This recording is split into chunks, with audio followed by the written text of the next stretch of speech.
Shabbat Shalom from Under the Dome. My name is Noel. This is the Diaspora of Yashar'el, but you guys probably all know that by now.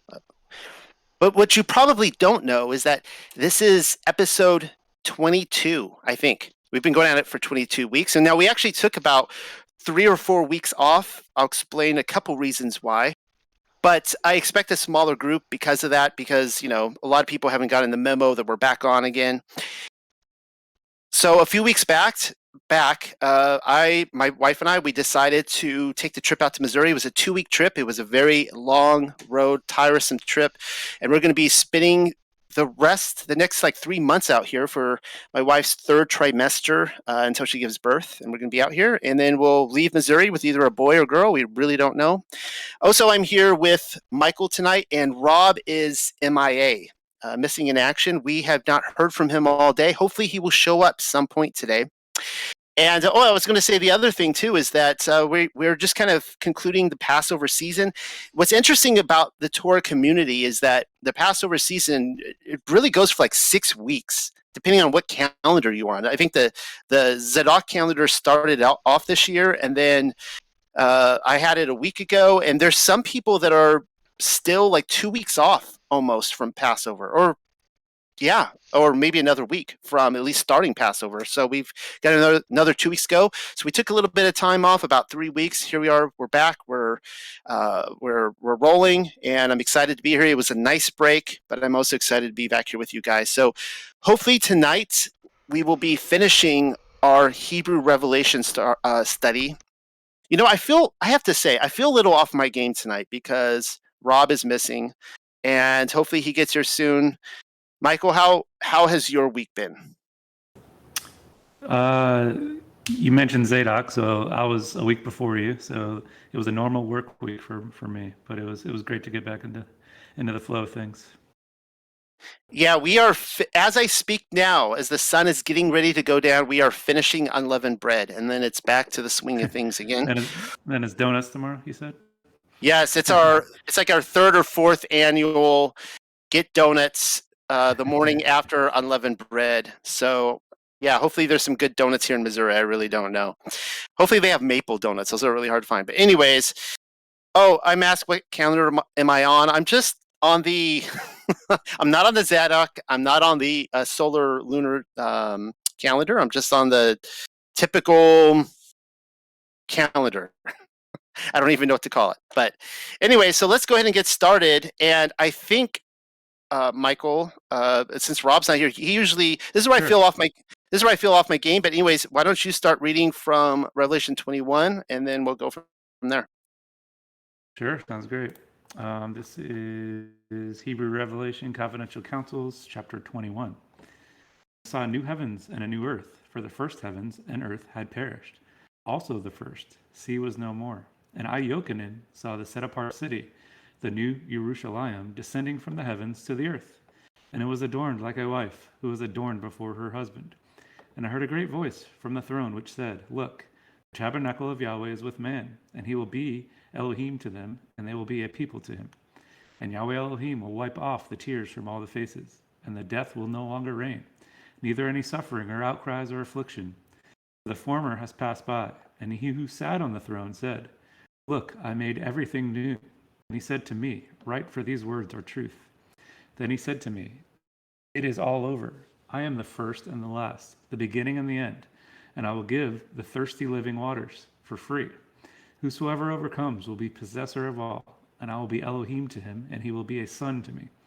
However, to those who do not believe, and to murderers, and to fornicators, and to sorcerers, and to liars, I will give their reward from the fire of Hashiol, which burns with fire and sulfur, and this is the second death.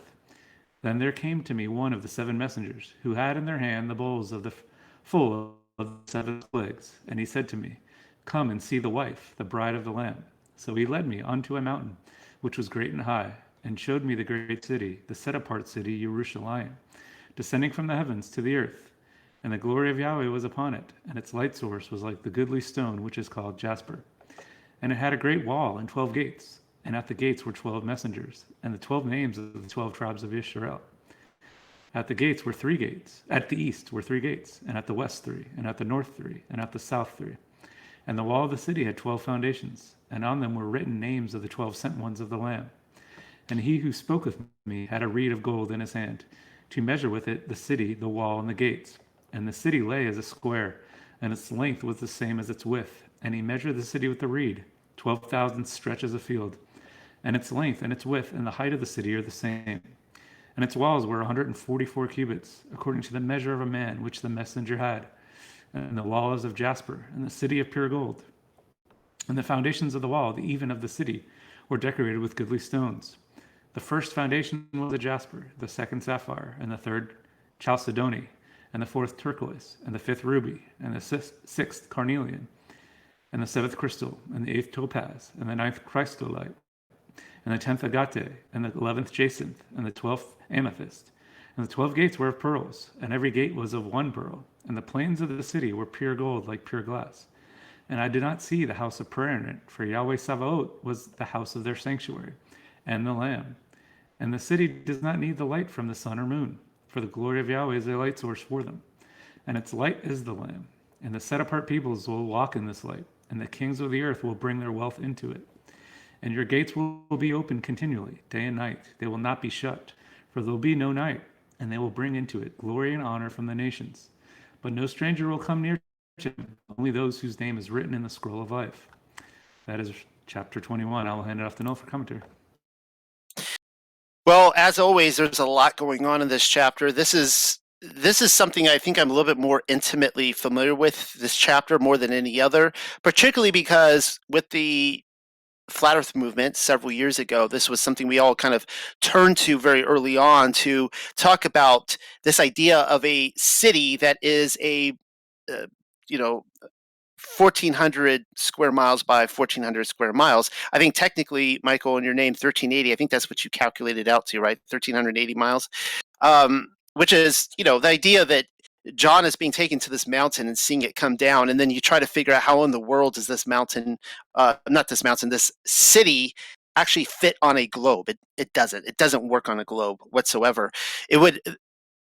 The measurements would be like if you know your geography in California, we were just talking about California before we started. If you started at the Mexico border in San Diego, it would go like all the way up to Yellowstone National Park. That's how huge this city is. It's massive.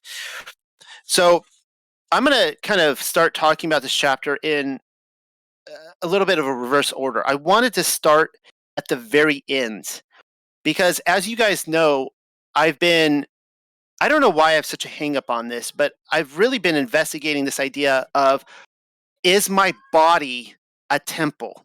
And I know that some people just are going to like roll their eyes at this and go like, what are you talking about? The first reaction people usually give when I question that, they're like, what? You think I'm not supposed to eat healthy? It's like, well, no, we're supposed to eat healthy. We're supposed to maintain our body. Obviously, that's Torah. But I've been trying to make a case. I've been trying to find anywhere outside of the Pauline epistles where it actually says that our body is a temple. And it's interesting, I was just reading out of Leviticus today for our Torah portions, and the whole idea is on cleanliness and uncleanliness. And if you're unclean, don't you dare go to the tabernacle. Don't go to the temple. Don't defile the holy things, right? And so the question is that would be an abomination. So the question is, if my body is a temple and I'm unclean, am I now defiling the temple? I mean, there are some things that make me unclean that I can't help. So now I want to stress here that I am not saying, okay, here's what I am saying. So far, I am only seeing this idea that our body is a temple as a Pauline doctrine, right? I'm seeing it exclusively in Paul's letters. What I am not saying is that Paul is wrong. Okay, whether or not he is right or wrong that our body is a temple, that's a little bit irrelevant to me as the fact that it is strictly a Pauline doctrine. You cannot find this anywhere else. And so if our body is a temple, then I will say this, John really fumbles the ball here because he has the best opportunity in Scripture, in this chapter, to just lay the case out. So let's see what it says in verse 22. So New Jerusalem is coming down, and John Buchanan is standing on this mountain, this very tall mountain. He's seeing it come down, and and let me just talk on its size really quickly here. That in my estimate, New Jerusalem, if you were to stand anywhere on this earth, we're not talking about the moon map. We're just talking about your basic flattened globe map, like an AE projection map. If I were to stand on the outer rings of Antarctica and New Jerusalem comes down to the North Pole, it would still look bigger than a full moon on the horizon. It's going to be massive. Like the light from the city, you could be anywhere on the earth, and this light from this city is going to be the light that you need. That's why it says, it doesn't say, by the way, that the sun and the moon disappear. It just says that their light will no longer be needed because New Jerusalem will fill it. Well, anyways, we get to verse 21 and no, verse 22, and this is what it says. And I did not see the house of prayer in it, for Yahuah Sevaot was the house of their sanctuary and the Lamb. So it's saying that these two entities, these two persons, the Lamb, who is our Hamashiach, Yahusha, as well as Yahuah, are the house of prayer. There is no physical house of prayer. Now, this is the perfect opportunity where he could have said, and I did not see the house of prayer in it, for Yahuah Sevaoth was the house of their sanctuary and the Lamb and the set apart. But he doesn't say that. And then he says this, and the city does not need the light from the sun or the moon. I just explained that. For the glory of Yahuah is a light source for them, and its light is the Lamb. So again, you see Yahuah in the Lamb and the relationship and the light, and here it says, and the set apart peoples will walk in this light, and the kings of the earth will bring their wealth into it. All right. So again, this is like totally fumbling the ball here. If this is legit, because why doesn't it say the set apart are also the temple? I just really want to push that out there because this is something that I'm really looking into, and this is just further confirmation in my mind that that let let Pauline doctrines be Pauline doctrines, and I guess John's doctrines be John's doctrines. Sometimes I think that they don't really mix well. Hopefully, those aren't fighting words. That's what I want to start with tonight. And back to you, Michael. Alrighty. Shabbat Shalom. I will start on the top part.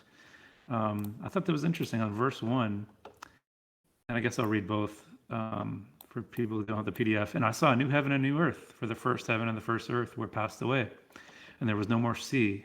And in the Hebrew it says, then I saw new heavens and a new earth, for the first heavens and the earth had perished. Also the first sea was no more. The Hebrew, it's more, it speaks to more of a biblical cosmological worldview, in my opinion. So it talks about the heavens, where the Greek is just new heaven and new earth, and it makes it more flat earthish, if that's a word, I thought. And then also, I'm asking the question here, also the first sea was no more. What does that mean? What do you guys think that means? Also the first sea was no more. In the Greek, it just says there's just no more sea.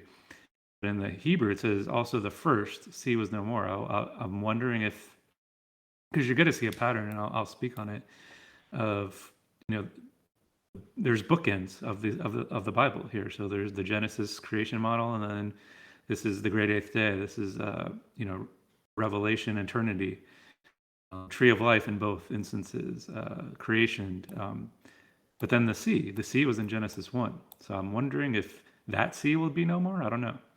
But that's my first question to you guys. Number two, it says the same thing. So I will just read the Greek, though, this time. And I, John, saw the holy city, New Jerusalem, coming down from God out of heaven, prepared as a bride adorned for her husband. Again, just notate in the Hebrew, it says heavens to earth, multiple. So yeah, back to the Greek. That word prepared, as in prepared for a bride, I wanted to talk about that. I'm going to butcher it, but it's katabanasom, and it's the same word, prepared, used as in the sheep and goats judgment in Matthew 25. So to summarize that, it's the king comes, with his angels on all his glory and separates the sheep and the goats. At the very end of the sheep part, Matthew 25:34, he says, then the king will say to those on his right, come, you who are blessed of my Father, inherit the kingdom prepared for you from the foundation of the world. It's linking New Jerusalem is that kingdom. if we're taking this to be the same. Both are being prepared. Both are the kingdoms prepared for people that we're from the foundation of the world. And I'm going to be talking more about that, that this is paradise. This is the Garden of Eden. This is the tree of life, if you know who wisdom is. It's just beautiful when you look at it that the first and last books summarize, the beginning and the end of what we did, Let's see. Okay, so number 3, I'll read the Hebrew. And I heard a great voice from the throne which said, "Look, the tabernacle of Yahweh is with men, and he will be Elohim to them, and they will be a people to him." Ezekiel 37, that's dry bones. It says on number 26, "I will make a covenant of peace with them. It will be an everlasting covenant, and I will place them and multiply them, and will set my sanctuary in their midst. My dwelling place also will be with them, and I will be their Yah, and they will be my people." So it's just when Yah tabernacles with us, it's it's the same as in Ezekiel 37. Number 4, "And Yahweh Elohim will wipe off the tears from all the faces, and death will no longer reign, neither any suffering or outcries or affliction, for the former is past." Isaiah 25:8 says, "He will swallow up death for all time, and Yah will wipe tears away from all the faces, and he will remove the reproach of his people from all the earth." So Isaiah is also talking about swallowing up death, also talking about wiping away his tears, no longer reign. So in 1 Corinthians 15, unfortunately, I'm reading some Paul tonight, guys, so be ready. 1 Corinthians 15:23, "But each in his own order, Christ the first fruits, after that those who are at Christ at his coming. Then comes the end, when he hands over the kingdom to Yah, the Father, when he established all rule and authority and power. For he must reign, Christ, until he puts all his enemies under his feet. The last enemy will be abolished is death." In your typical futurist worldview, death is not abolished during the millennial reign. It's only at the end. And that's what I think the Isaiah verse is talking about. And then obviously in this Revelation verse, there's still going to be death in a futurist worldview where the New Jerusalem comes down before. So that's, I want to talk about that Greek word for wipe out, like wipe away your tears, wipe. It's exalipho. It means to wipe out, erase, obliterate. And I want to equate our tears in this instance to our sins. So Colossians 2, "When you were dead in your transgressions and the uncircumcision of your flesh, he made you alive together with him, having forgiven us all our transgressions, having canceled out the certificate of death of decrees against us." That word canceled is the same word as wiped out. So canceling our debt based on our transgressions, and when we are uncircumcised in our flesh, that's the same as wiping out our tears, is canceling of our debt. And then also in Acts 3:18, "But that which Yah announced beforehand by the mouth of all the prophets, that his Christ would suffer, he has thus fulfilled. Therefore repent and return, so that your sins may be wiped away." So again, that same word wiped is what's used in Revelation. Repenting and returning will have your sins wiped away. I just again equate Revelation 21:4, when he wipes away our tears, he's wiping away our sins. Hallelujah on that. Last one, and then I'll hand it off to Noel again. Number 7 in the Hebrew, it says, "Whosoever overcomes will be possessor of all, and I will be Elohim to him, and he will be a son to me." Now, if you remember, I want to highlight that word overcome. At the very, the first few chapters, all the 7 churches had to overcome something. And I want to summarize those. So these are the benefits of overcoming. So Revelation 2:7, "If you overcame, you will eat the tree of life." We just talked about that. Revelation 2:11, "If you overcome, you will not die in the second death." That was in Revelation 20. Revelation 2:17, "If you overcome, you will eat of hidden manna, the bread of life." Revelation 2:26, "If you overcome, you will have power over the nations." We'll get to that later in this chapter. Revelation 3:5, "If you overcome, you'll be clothed in white raiment." We always talk about the white garments. Revelation 3:12, "If you overcome, you will be a pillar in the temple." And finally, if you overcome in Revelation 3:21, you will get to sit with him on his throne. So I thought that was a good way to wrap up this first part. Whoever overcomes will be a possessor of all. And I think the churches do a good job on what that is. That's all I got for the first part. I'll hand it off to Noel. Yeah, I really like what you touched on there. I noticed that too, the new heavens. And it actually says it twice in verse 2. So in verse 1 he says, "Then I saw new heavens and a new earth, singular earth, but new heavens." And then again, when he sees New Jerusalem descending down, it says from the heavens to the earth. And for those of you who were around a couple months ago, I did the study of what I believe there's a very good case to be made that there are multiple heavens, as many as 7 of them, meaning we're on the earth here. There's a firmament above us. We can't get past that firmament. There's an ocean of water above that. But if you can get past that firmament, of course, even Satan and his angels aren't able to. They're in the ethereal realm fighting down there, which I think explains a lot of what the astronauts are trying to mimic when they go on their astral projection walks up there. But if you can get past that sea, that ocean, then you're going to get to the second heaven. And then from that second heaven, there's another firmament.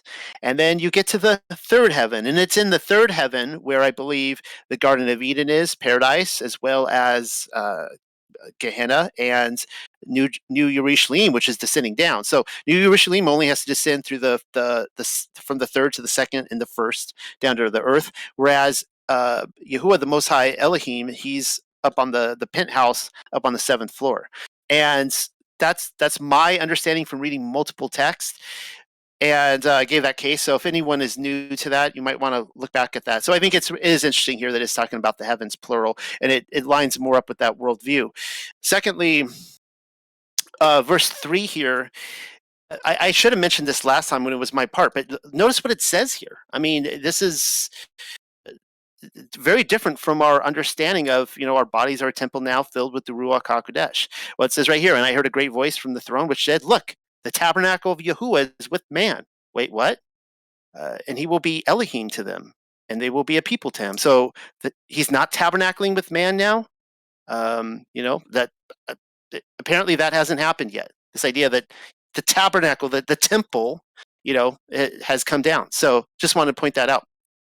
Let's see. What else do I have here? Oh, yeah. Verse 4. I'm not sure, Michael. I was trying to follow along with all what you're saying, but also kind of go over my notes. And this is another great argument for why New Jerusalem comes down after the 1,000-year reign. I mean, from a straightforward reading, we see that Revelation 70 AD has come to an end. Jerusalem is destroyed. And then we saw the transition, or we see Babylon destroyed, which is Jerusalem. And then we see the transition where now Yah is turning his interest onto the beast, and the beast is going to get his, and the beast is destroyed. And then there is 1,000 years of peace where the set apart, those who were chosen, selected to be part of the first resurrection, reign with him. And now we're at the part where New Jerusalem is coming down. And people will argue and say, "Noel, you're wrong, because the millennial kingdom could not have happened yet because New Jerusalem comes down at the beginning." And I'm always like, wait, what? Huh? It doesn't make any sense. It says right here that I think, let me see, verse 4. "And Yahuah Elohim will wipe off the tears from all faces, and death will no longer reign, neither any suffering or outcries or affliction, for the former has passed away." So when New Jerusalem comes down, it means there is no more death. Well, that's a huge problem if death itself is not destroyed until the end of the kingdom, when Satan is thrown in the fire. And any number of things, we see prophecies in Isaiah where it says that there would be death. That's unavoidable. We see where the people are commanded to go to Jerusalem, wherever this Jerusalem was for the millennial kingdom, to take part in Sukkot. And if they did not, those nations would be cursed, telling us that there would be nations that would choose not to. And I can guarantee you that those mortal sinners are not entering New Jerusalem. That's not happening. We've already covered that in Revelation. So right here we see clear as day in my thinking that New Jerusalem has not come down yet. That's the next big event we're waiting for. We're waiting for some sort of confrontational event where the nations come together to fight the coming down of New Jerusalem. That's what really we're waiting for. I feel like I'm stumbling a lot tonight, and I really feel it's because my other wingman, Rob, is missing. Hopefully he'll get here tonight. One of the things that I found fascinating here was in verse 8. And so we get through this passage of those who are able to enter New Jerusalem and enter the kingdom.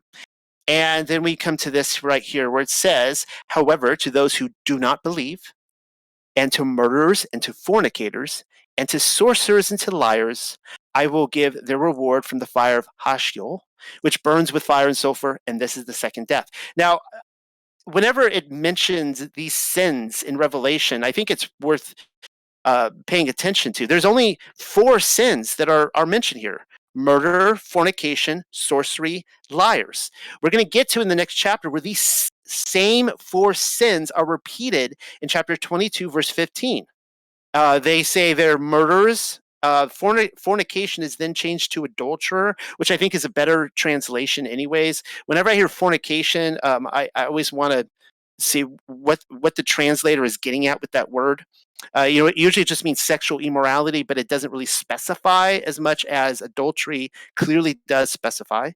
And then we see sorcery again and liars. So when we look around at here as truthers, and when we look around at the world and we're trying to expose the lies of people, these are the big 4 sins that we see. We see sorcery, pharmakia, right? Like, I don't know if I even need to go over that one right now. I mean, pharmaceuticals, and it's actually a poison. It's actually witchcraft that is taking the world by storm. We have witnessed that with a shock and awe event over the last couple of years.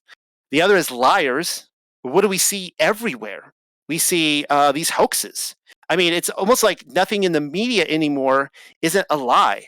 And believe it or not, lying is another form of magic, of witchcraft. It doesn't straight out say that in the Bible, but if you go back to Babylon with the ancient mystery religions, acting was considered, acting came out of Babylon, and it was considered a type of magic.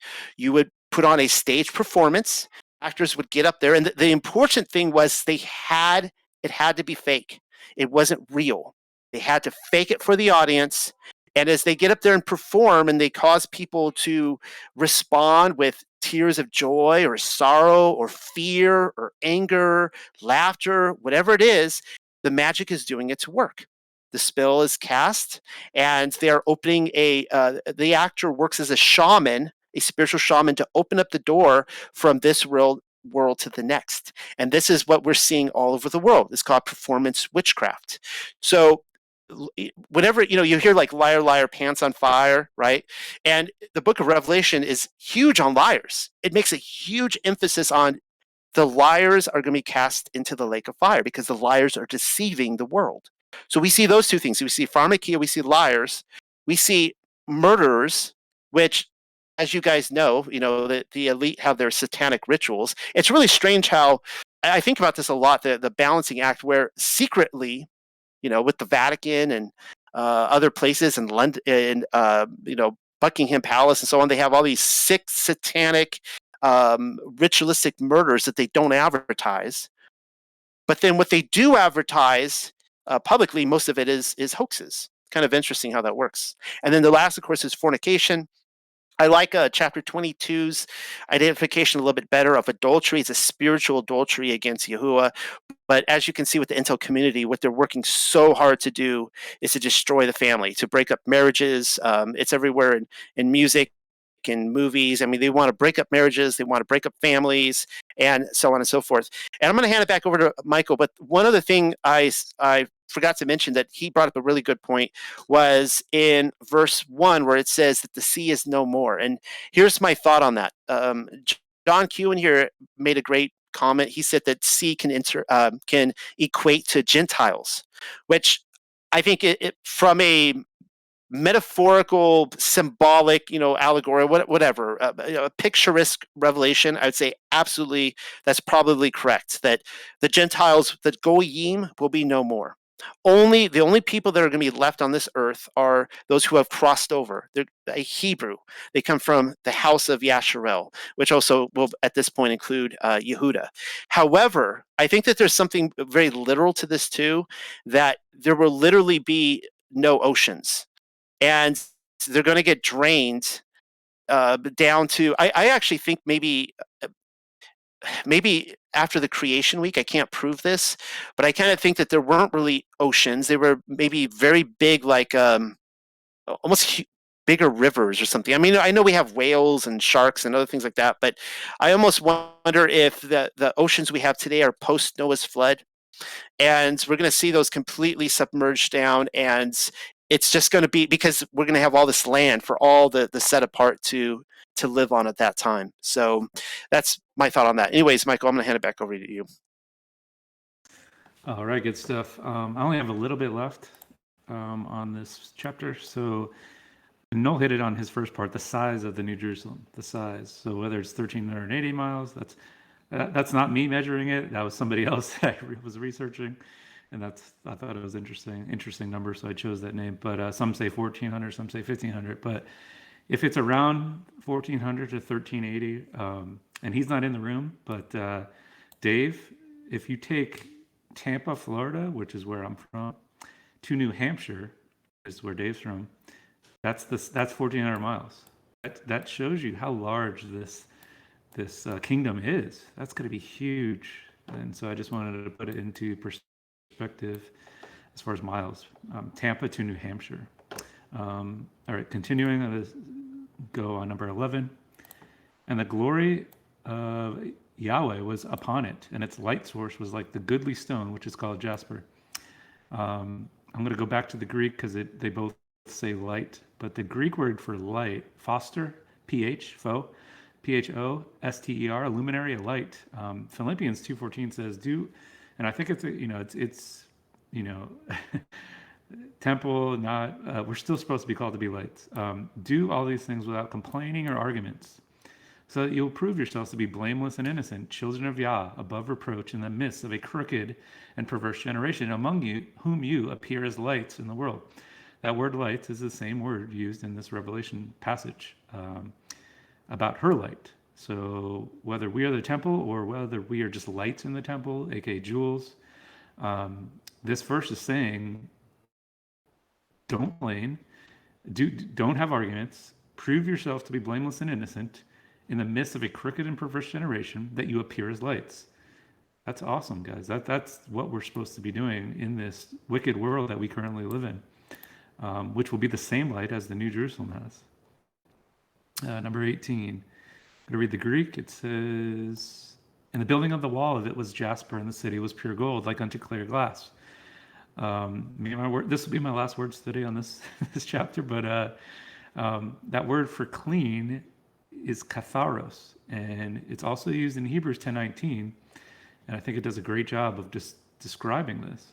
So therefore, brethren, since we have confidence to enter the holy place by the blood of Yeshua, by a new and living way which he inaugurated for us through the veil, that is his flesh, since we have a great priest over the house of Yah, let us draw near with a sincere heart and full assurance of faith, having our hearts sprinkled clean from an evil conscience and our bodies washed with pure water. So that word pure, that pure water, is the same word as this clear.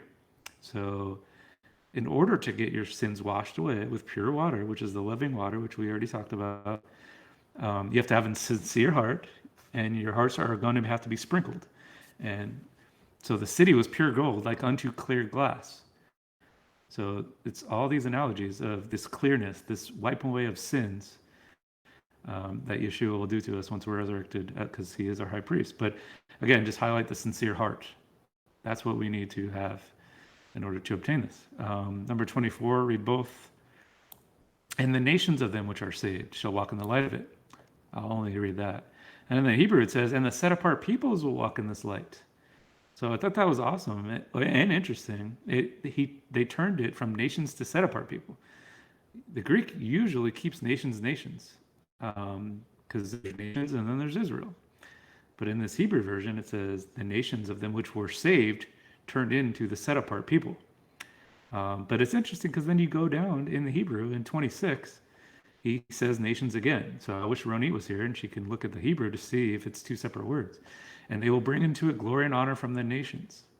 So I just know, in the Greek, it's always separated Israel and the nations. You're grafted in. But in this, the Greek said nations were, the Hebrew said set apart people. Finally, number 25, I'll read the Hebrew. And your gates will be open continually, day and night they will not be shut, for there will not be night. I'm going to quote Zechariah 14 again. I thought it did an amazing job kind of summarizing this whole chapter. So Zechariah 14:6. In that day there will be no light. The luminaries will dwindle, for it will be a unique day which is known to the Lord, neither day nor night. But it will come about at evening time. There will be light, and in the day living waters will flow out of Jerusalem, half of them towards the eastern sea and half towards the western sea. It will be summer as well as in winter. So again, there's no light. Luminaries will dwindle. Living waters will flow out of Jerusalem. We always talk about Daniel and Revelation, Exodus and Revelation. Zechariah 14 does a good job at the very end, I think. So if you guys want to read that chapter. That's all I got for chapter 21. Hand it off to Noel. I like to quote from this chapter often because what we see with New Jerusalem is that there are 12 gates and there are 12 foundations. Now this comes from verses 12 through 14. So let's see what 12 says here. And it had a great wall and 12 gates, and at the gates were 12 messengers, and the 12 names of the 12 tribes of Yashar'el. Now we don't know which of the tribes is left out here. As you guys know, that Joseph had two portions, Ephraim and Manasseh. So I don't know if it's Joseph and not Ephraim and Manasseh or what, but we'll find that out. But of course, it has the names of, I would assume, the disciples on it as well. The 12. Notice it's not a 13th gate. And I like to point out to people all the time that who do not see their identity as a child of Israel. They don't see themselves as grafted in through even Ephraim. And I like to ask people, well, which gate are you going to enter? And they always look at me like, just a blank face. They don't even know how to answer that. They've never even thought about that in their life. But when the moment comes, now, I mean, to be fair, I guess I'm not going to just run in a gate either, because I would hope that I would be assigned a gate. Maybe I'm Levi. Maybe I'm Yehudah. Who really knows at this point? If I had to guess, I would probably go in through Ephraim. I would imagine there'd be a lot of congestion there, and I think we'll probably all go through one. But the point is that there is no gate here for the Goyim, for the Gentiles. If you're a Gentile, you're not entering that city. So it's important to, a Gentile is just a pagan. That's all they are. So we don't want to be a Gentile. We don't want to be a pagan. That's not good for the Gentiles when New Jerusalem comes down. So let's just make sure we are grafted into Israel, that we recognize that is our story past as well as present, because it's our story future. And I think that's all I have on that. And we can go ahead and, before we read chapter 22, I was going to open it up to Roundtable chapter 21. So, Michael, you have nothing else, correct? Nothing else. Yeah, let's Roundtable. All right. What are your guys' thoughts? Don't all line up at once.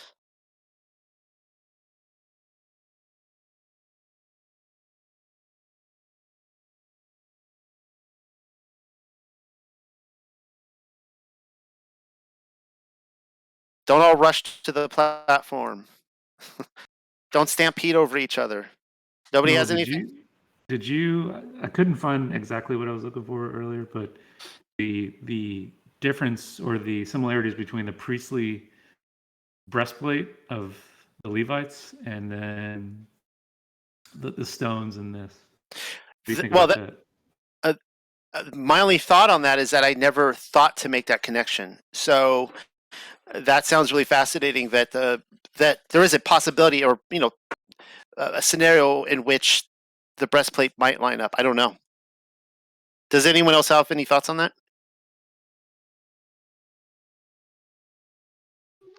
On the breastplate itself, it was interesting. I was actually reading in Exodus today. I think it was Exodus 28, and it talked about the stones and how they lined up. And I think they do correlate with the tribes. And one thing I thought that was interesting in the chapter we read, I think it said that Jasper was the source of light, if I remember reading that correctly. And I think Jasper correlates with Benjamin, the tribe of Benjamin. So I don't really know what to make of that. I don't know if there's anything more to that, but I thought I would throw that out there.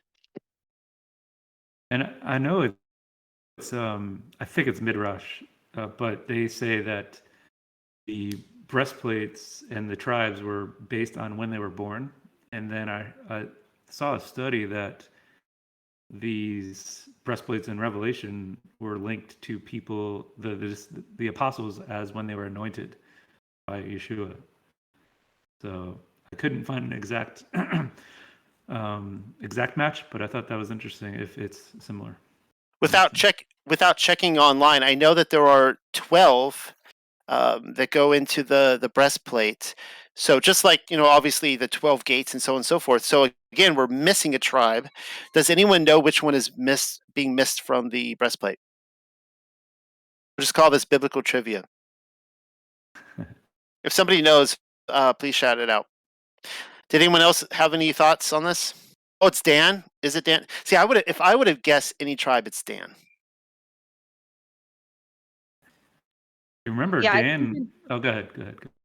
Oh, no, sorry. I was just going to say, I think in an earlier chapter in Revelation, I want to say it's 7. It is Dan that's missing, and Manasseh is the one that's added. Okay. And I want to say we said Dan was in Ezekiel, but he had land allotment in Ezekiel, but he's not mentioned here. Maybe I forgot the study on that, but No, just a quick question. So, if I understand correctly, from the previous chapter, was it 19 and 20? I don't want to go backwards, but from my understanding is that during the Millennium Kingdom, people should pay homage to the city of Jerusalem, which is somewhere on the earth, and then during the new heaven and new earth, a new Jerusalem will come down. Am I right? That's my best assessment that I've come up with. That there is now. It was in this study that my whole world was blown, and I think maybe at the very end of this, and maybe Rob will be here at that time. I would love him here for it. And the way we ended it with John is the three of us talked about the things we learned in the book, and hopefully we can kind of go over some of that. That was one of the big, revelations, for me in this book, was coming to realize that I actually started the study not thinking that Babylon was Jerusalem. And it was undeniable for me. And when I realized that Jerusalem was Babylon and that the whore was Judah, and it says that Babylon will be a haunt for demons and devils, that tells me that for the millennial kingdom, that land was completely snubbed. And when Ronit was in this group, she was commenting about what I'd say when she was in. She's just not here tonight, but she was commenting on how on every continent, all over the world, you see these beautiful, what we would call Tartarian. Everyone knows what I mean when I say Tartarian. I don't like that word, but we see these beautiful Tartarian buildings, but not really in Israel. And so what was going on? Well, I think it was a haunt for demons. My point is that Yahushua needed to set up a camp somewhere. We really don't know where that was. We can throw out the North Pole. That's I really don't know if it is or isn't. It would make sense. Maybe it's somewhere else on the moon map on a different continent. And there's a Jerusalem there that he would have had to set up, a temple in a Jerusalem where I believe that the Goyim, the nations, were expected to come in. And I really shouldn't say Goyim, because if they were going to celebrate Sukkot, hopefully they were grafted in at that point. They would have seen themselves as the house of Israel, and obviously there was a rebellion against that yet. So yes, so there is contextually within this chapter with 19, 20, 21, and 22, and also where we see ourselves in history, I believe there has to be a Jerusalem and a camp of Yah that is there to guard that Jerusalem. And it's almost like something out of Lord of the Rings, like something Tolkien would write, because it's such a grim picture that darkness surrounds the entire earth. Like they are surrounded by darkness. The kingdom has come down to this. And whenever people will argue against the millennial kingdom, I'm like, but that's how it ends, guys. They'll be like, oh no, the kingdom's never coming to an end. I'm like, that's fine and all. But it says right here that Satan is going to surround the camp, the entire earth. Total darkness, lies, deception. It's going to surround it. And the only people that are in freedom, that still have, the freedom in the embrace of, Yahushua in that context, in the kingdom, are there in the city. Yeah, and it's just like, like the Battle of Helm's Deep or whatever. It's so grim, but we know how it turns out. So hopefully I didn't go on too much of a rant there. No, it's fine. I kind of understood the general idea. It's just that one final question that comes after that is, where is or which is the true Jerusalem city? Not the New Jerusalem, the one which was during the Millennium Kingdom. Well, that's a good question. And so my assessment would be, we can't know where it is, because if Satan is going to surround it on the breadth of the earth, the four corners, some translations will say 4 quarters of the earth, then the idea is he's deceiving the nations to go and invade the city. So if we knew where it was, then we would know where it is, right? Then I wouldn't be here right now. I would be in that city. I can guarantee you that. So I don't. This is one of the things that changed my thinking, because I was looking for these ideas of where is the true state, the historical state of Israel, and I've seen people look at California. I've seen people look at North America. I've seen, South Africa, Europe, Ireland. I've seen people put things all over. I've seen people claim that China is Babylon. And they could be any of those places. But it started to make the most sense to me that the state of Israel, the modern state of Israel, is the historical state, because it makes more sense to me now that it would be, that Satan would want to get people to go there, and these imaginary fake nation of Jews, and there would be this fake gathering, and that they would actually be in a cursed land, which is supposed to be desolate until Yah blesses it. And that tells me I don't actually want to go there. I don't want to go there on vacation. I've been there twice. I lived there short term one time, worked on a chicken farm, but I don't want to go there on vacation. I don't want to go there until Yah actually, brings together his people. And I'm hoping that North America is not the promised land. I'm hoping it's not, because there could be a good case made that we're living in sin if we're here and we don't have a temple, we're not making sacrifices, we're not supposed to be here, blah blah blah. So, and that, I don't want to open up a can of worms there, or can of whoop ass, either on myself or somebody else. But yeah, and anyways, so all that to say is that I think that there's a good case to be made now that the state of Israel is the historical state. But wherever this Jerusalem is that Yah is still reigning from, or I should say Yahusha, it's nowhere we've been, and it's nowhere that is on the map. At least Hey, look who joined us. Who did? Is it Rob? It is. Oh, Hello. Rob is Central Time kicking his butt. How's it going? glad you can make it, Rob. Yeah, can you hear me okay? I can hear you great. All right, good. I'm not using my normal mic, so I just wanted to do a mic check. Well, Rob, we are going to be flipping over in the next several minutes to the chapter 22, and then ending the book. Was there something you would like to go over your own observations on chapter 21? Yeah, did you guys already read chapter 21? It's 9:00 on Eastern Standard Time, bro. You're an hour. Oh, Yeah. Wow. Now I wondered why you called me. Okay. Yeah. Okay. Yeah, I can add to 21 if you guys got the time right now. Sure. Let's see here. All right. So what I'll do here is I'll start with a few things here. is on 21. I wanted to point out regarding the new heavens and new earth. We see here that I'm not going to read everything since you guys already read it, but I wanted to highlight whosoever overcomes will be possessor of all, and I will be Elohim to him, and he will be a son to me.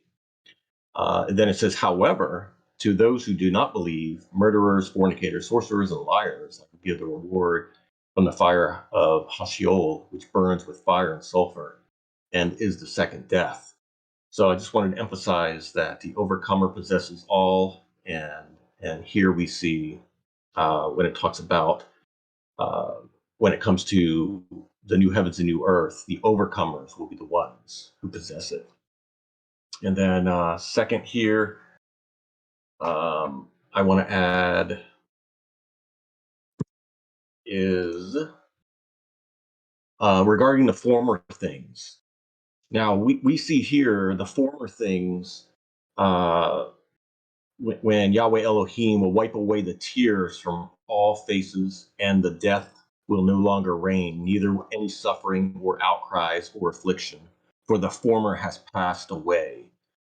So the former has passed away in this scenario, what he's talking about. If you look at Isaiah 65, 17 through 25, I believe that it relates to this view. And I don't know if you guys covered this or mentioned it or even thought about this, but we see here that it says in 17, for behold, I create new heavens and a new earth, and the former things will not be remembered or come to mind.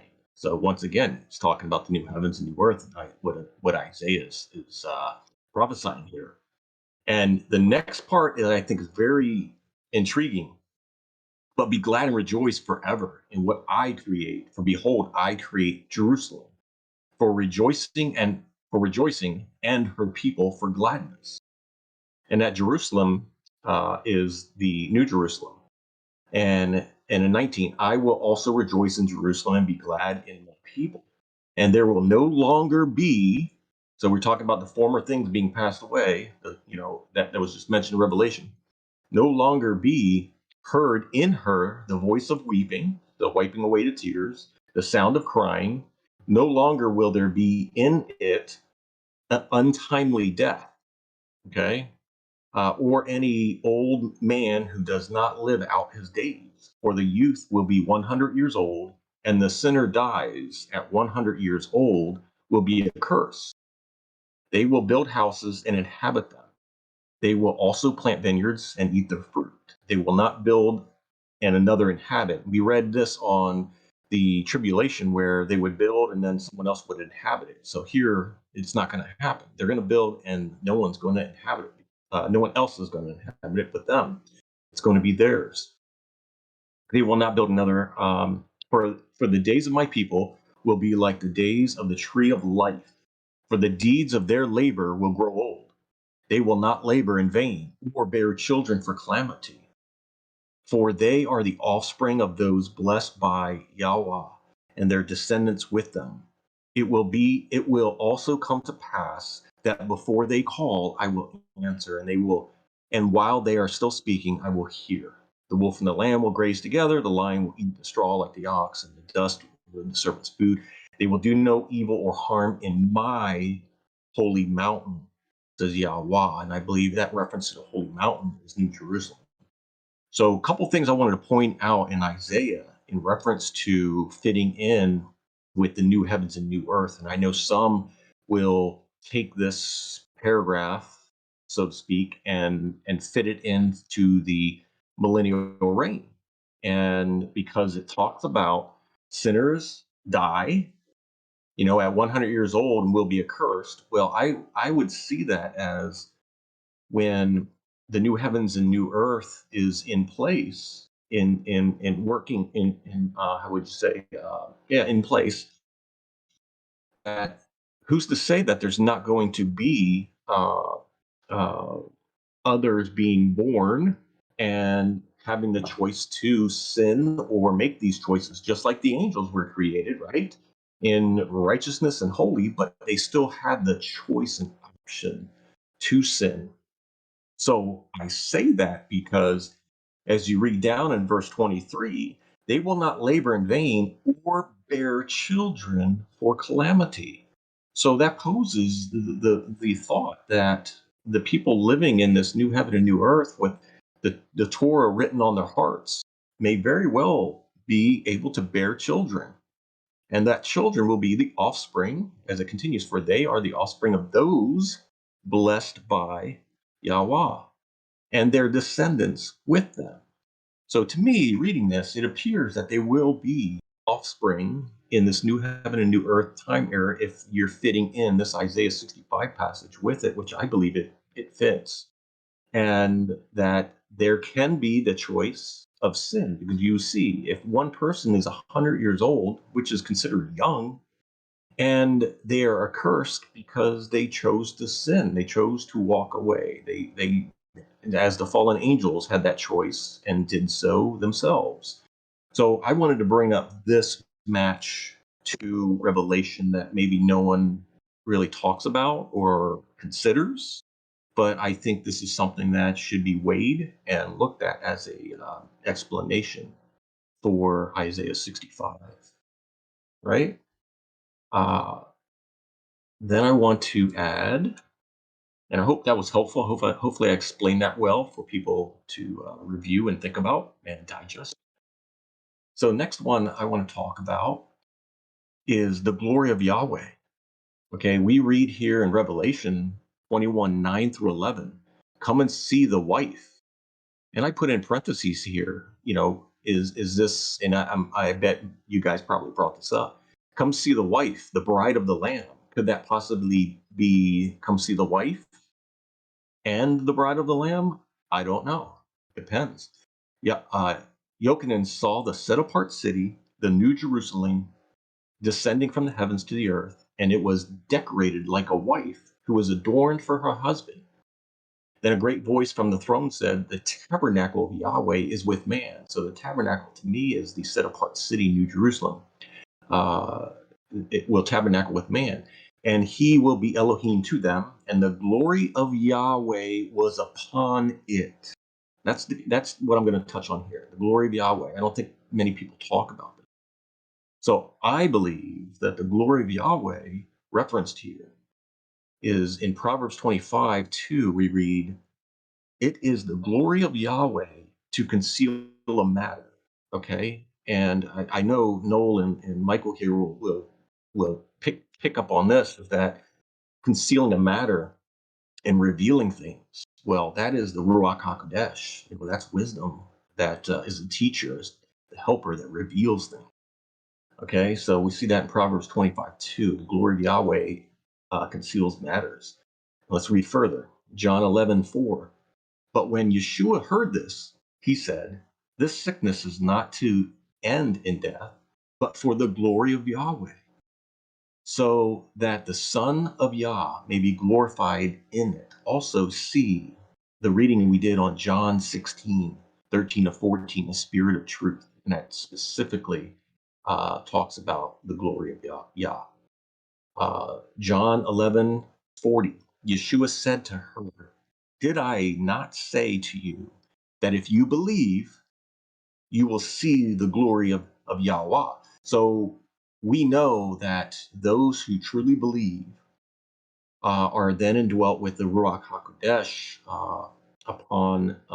upon true faith. So here I'm tying in the glory of Yahweh to that. Acts 7:55. But being full of the Holy Spirit, he gazed intently into heaven and saw the glory of Yahweh, that's one, and Yeshua, that's two, standing at the right hand of Yah, that's three. So we saw three entities, in my opinion. The glory of Yahweh being the Ruach HaKodesh, Yeshua and Yah. And then Romans 3:23, for all have sinned and fall short of the glory of Yahuah. Well, if you have sinned, you fall short of the glory of Yahuah, which is Ruach HaKodesh, which is being part of Israel, which is being born into the as a child of Yah. My opinion, that is what I see as the glory of Yahuah in this in this passage. And the next part, I want to quickly talk about 12, the number 12, and I bet Michael hit on this. So I'm not going to go deep into this, but I'll drop the slide into the group that you can see all the points of 12 in it. 12 gates, names, tribes, foundations. You see the 12,000. You see the 144 cubits, 12 by 12, the 12 gates, the 12 kinds of fruit. The 144,000 also mentioned earlier in chapter 7, the 12,000 of 12 tribes, and the 12 stars above as a crown above her head in 12:1. So that was it on the 12s. And lastly, I don't know if you guys talked about some of these other pieces, but when it talks about the New Jerusalem, I had a couple imagery pieces that I wanted to drop and just share. I know that we talk about a cube, and I wanted to put in there possibly the imagery of a pyramid. As you see the pyramid I just dropped, that could be an option. And then you see here other options of a pyramidal type of structure, could be possibly looking like that. And then we see the cube, and this cube I'm dropping is another one that is favored out there, that could be an imagery of the New Jerusalem. And then we see it here on somewhat on a flat earth plane, if you will, on there as a, gives you, I guess, I don't know if that's, an exact size or whatever, but it's a good imagery to think about. And then lastly, I wanted to drop this image, which I got from a website, which went into very detailed information on it, but not to say that I believe any and all of this, but I think these are some things that are interesting to review and look at, being that these 12 gates may possibly not just be 12 gates around the bottom, but they could be a gate on each layer of 12 going up. So I think that's an interesting model also, for possibilities of describing this. I think that if we keep an open mind of what this could be and different possibilities of it, then we may not be so surprised when we actually do get to see it. We can rejoice.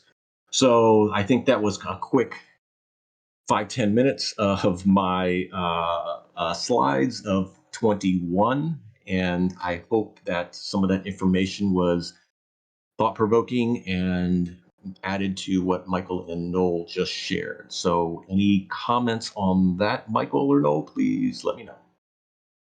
That I have never thought of New Jerusalem before with the multiple layers, and that's really fascinating because it you could see in that model how each of the 12 tribes obviously would get their own ground or their own floor all to themselves, or as John says in here, an all-inclusive resort. Now, what I wish I had done um, before doing this tonight was one of the Dead Sea Scrolls actually goes into great detail of describing what New Jerusalem looks like. And I don't even want to say what it is at this point. It's been a few years since I read it, but I wish I would have gone back and read some of those details, and not saying that they had that was truth what they were saying, but all the same it would have been a very interesting Hebrew perspective of what the city would have looked like. Michael, do you have anything else you want to add before we move on to the next chapter? Nothing for me. Good stuff, Rob. Yeah, that was great stuff, Rob. Now, I'm sure some people maybe have some comments they want to add, but let's save it for the next roundtable. So with that, let's go ahead and finish Revelation with Revelation chapter 22. And Rob, I'm wondering if you would like to read it for us this time, and then Michael, you could start with the commentary right away. Yeah, that'd be great. Sure. I'm definitely off on my time, so I appreciate it. Okay. Confidential Counsels with the Hebrew Revelation, chapter 22. Then he showed me a stream which was full of living waters, and it was pure like crystal, coming out of the throne of Yahuah and the Lamb. And in the midst of the plains, even beside the stream, there grew up on its bank, on this side and on that side, every tree of food, even the tree of life. And on it were 12 kinds of fruit, and its fruit was for food, and its foliage for healing. And there will be no more destruction, but the throne of Yahuah and the Lamb will dwell in it, and his servants will serve him, and they will see his face, and his name will be written on their foreheads. And in it the sun will no more be for light by day, neither for brightness will the moon shine for you, but Yahuah will be an eternal light for you, and your Elohim will be your glory. And he said to me, these words are truth. And Yahuah Tsevaot sent his messengers to show his servants what will happen soon. Look, I will come with haste. So blessed is he who believes the words of the prophecy which is written in this scroll. And I, Yochanan, heard and saw all these things. And when I had heard and seen this, I fell to the earth and prayed to the messenger who showed me it. But he said to me, look, do not do this, for I am also of your company, and your brothers, the prophets, and of those who establish the words of this scroll. Do your prayer to Yahuah. Then he said to me, do not seal up the vision of this scroll, for the time is near. Whosoever is evil, he will be so all the time. Whosoever is unclean will also be so. But whosoever is faithful will be so all the time, and whosoever is set apart also just like this. And look, I will come with haste to reward every man according to his work. I am the first and the last, the beginning and the end. Blessed are those who do his commandments, that they may have part in the tree of life and be pure to walk in the city. For the dogs and the sorcerers and the harlots and the murderers and the liars stay aside. I, Yeshua, sent my messengers to show this to the assembly. Even I am the root of the families of David. Both the Ruach and the bride say, come. And whosoever hears, let him say, come. And whosoever thirsts, come to the living waters and drink without money and without price. But I testify to all who hear the prophecy of this scroll, that if one will add any words to it, Yahuah will add to him the plagues which are written in this scroll. And if anyone will diminish any words from the scroll, Yahuah will blot out his name from the scroll of life. And thus says he who testifies, yes, I will come with haste. Amen. Yes, come, Adon Yeshua, the steadfast love of our Adon Yeshua HaMashiach be with you all. Amen. That concludes the reading of chapter 22 and the book of Revelation, and I'll pass it over to Michael. Alrighty, thank you, Rob. Shabbat shalom again. Can you believe it? We are done with this last chapter. It's amazing. And I'm going to start with verse 1. So I'm going to read both. And he shewed me a pure river of water of life, clear as crystal, proceeding out of the throne of God and of the Lamb. And in the Hebrew, then he showed me a stream which was full of living waters. And it was pure like crystal, coming out of the throne of Yahweh and the Lamb. If you recall in our John study, Yeshua met the woman at the well, right? He told the woman at the well, if she drank of the water he gave her, she would never thirst again, John 4:14. This is the water he was talking about here. This water possessed life-giving powers. Also, the word, back to the Greek, the word pure, I forgot, it was either pure or clear, is lampros. Definition, bright, shining, magnificent, bright, splendid. And if you guys have been following me this whole book, I know I said it in Revelation 3 about Philadelphia, but I'm of the opinion that the different gospels are speaking to different sets of believers.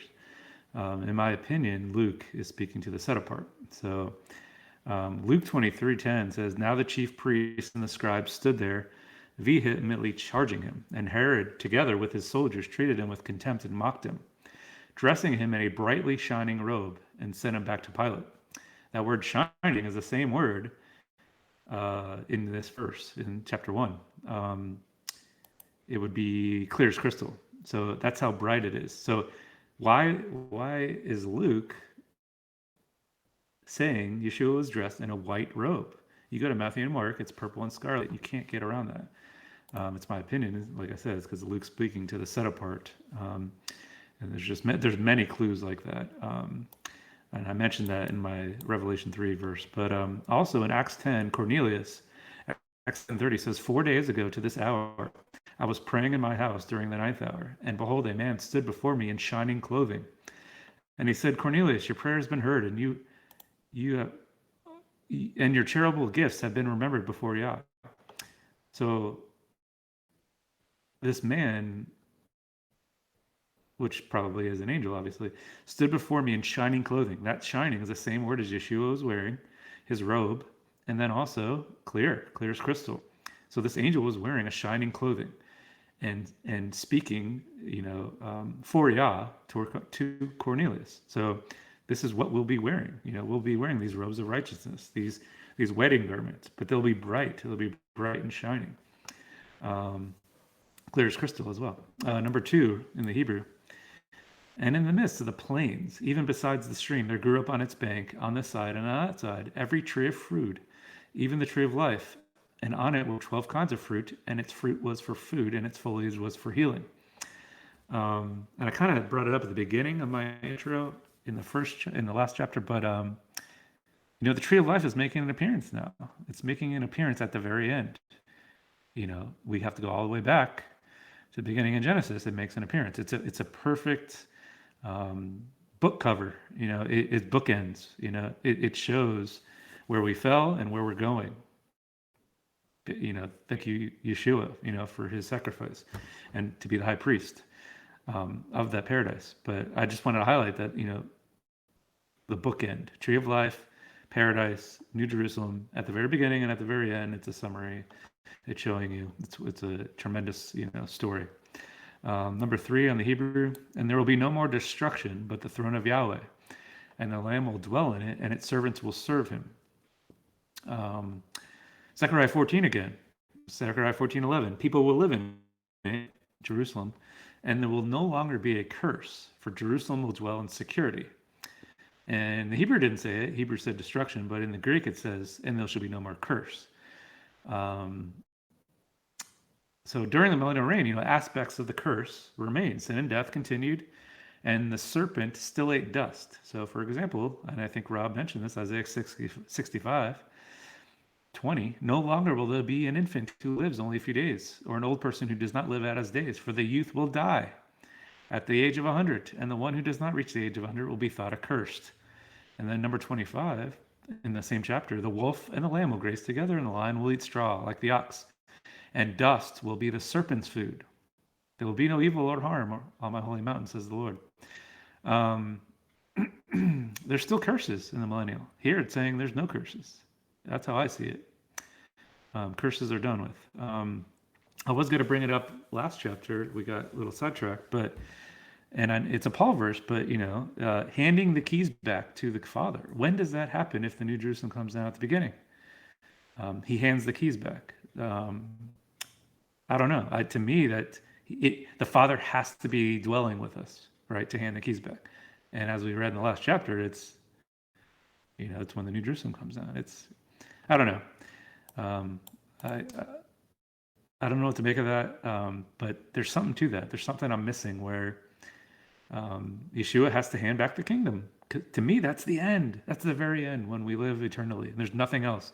Sin and death. He will make his enemies his footstool. That's at the end. But okay, 2 more, and I'll pass it off to Noel. Number 4, I'll read the Hebrew, and they will see his face, and his name will be written on their foreheads. So at least as far as I could tell, up until now, you could never see his face. So Exodus 33:20, Yah said, "You cannot see my face, for no human being can see me and live." And then Exodus 3:6, moreover, he said, "I am the God of your father, the God of Abraham, the God of Isaac, and the God of Jacob." And Moses hid his face, for he was afraid to look upon him. But here you can see his face. So in number 4, it says, "And they shall all see his face, and his name shall be in their foreheads." That's amazing. That's dwelling with the Father. That's different. I don't know. But lastly, number 5, I'm going to read both. "And there should be no light, no night there, and no need to that was not English. "And there shall be no night there, and they need no candle, neither their light of the sun, for the Lord God giveth them light, and they shall reign forever and ever." And in the Hebrew it says, "And in it the sun will no more be for the light by day, neither for brightness will the moon shine for you. But Yah will be an eternal light for you, and your Elohim will be for your glory." I have nothing on this besides the differences that I wanted to point out. So in the Greek it says there should be no night there. In the Hebrew it says the sun will be no more for light by day, neither for brightness will the moon shine for you. It doesn't mention the moon in the Greek. But it says Yahweh will be an eternal light for you, where it says the Lord giveth them light. I just like the Hebrew better. It says he's just going to be there. He's going to exist and be an eternal light for you instead of giving us a light. And then finally it says they shall reign forever and ever. Hebrew says, "And your Elohim will be your glory." So it links them again together. Elohim will be your glory. I have plenty on the second part, but I'll hand it off to Noel. I probably don't need to state the obvious here that this is the very last chapter of the Bible, of canon, but I would even say outside of canon, this is clearly the very last chapter of all of Scripture. And this chapter flies in the face of everything that I was taught growing up in the church as a Christian. This is so undeniably Hebrew, to the point that the Revelation is so Hebrew in its thinking that I was actually taught, I remember in middle school and high school by my pastors, that their explanation for this was that, well, the Gentiles are raptured out of here before Revelation begins. So that's why it reverts back to Hebrew thinking again. That couldn't be any more wrong. That is so wrong.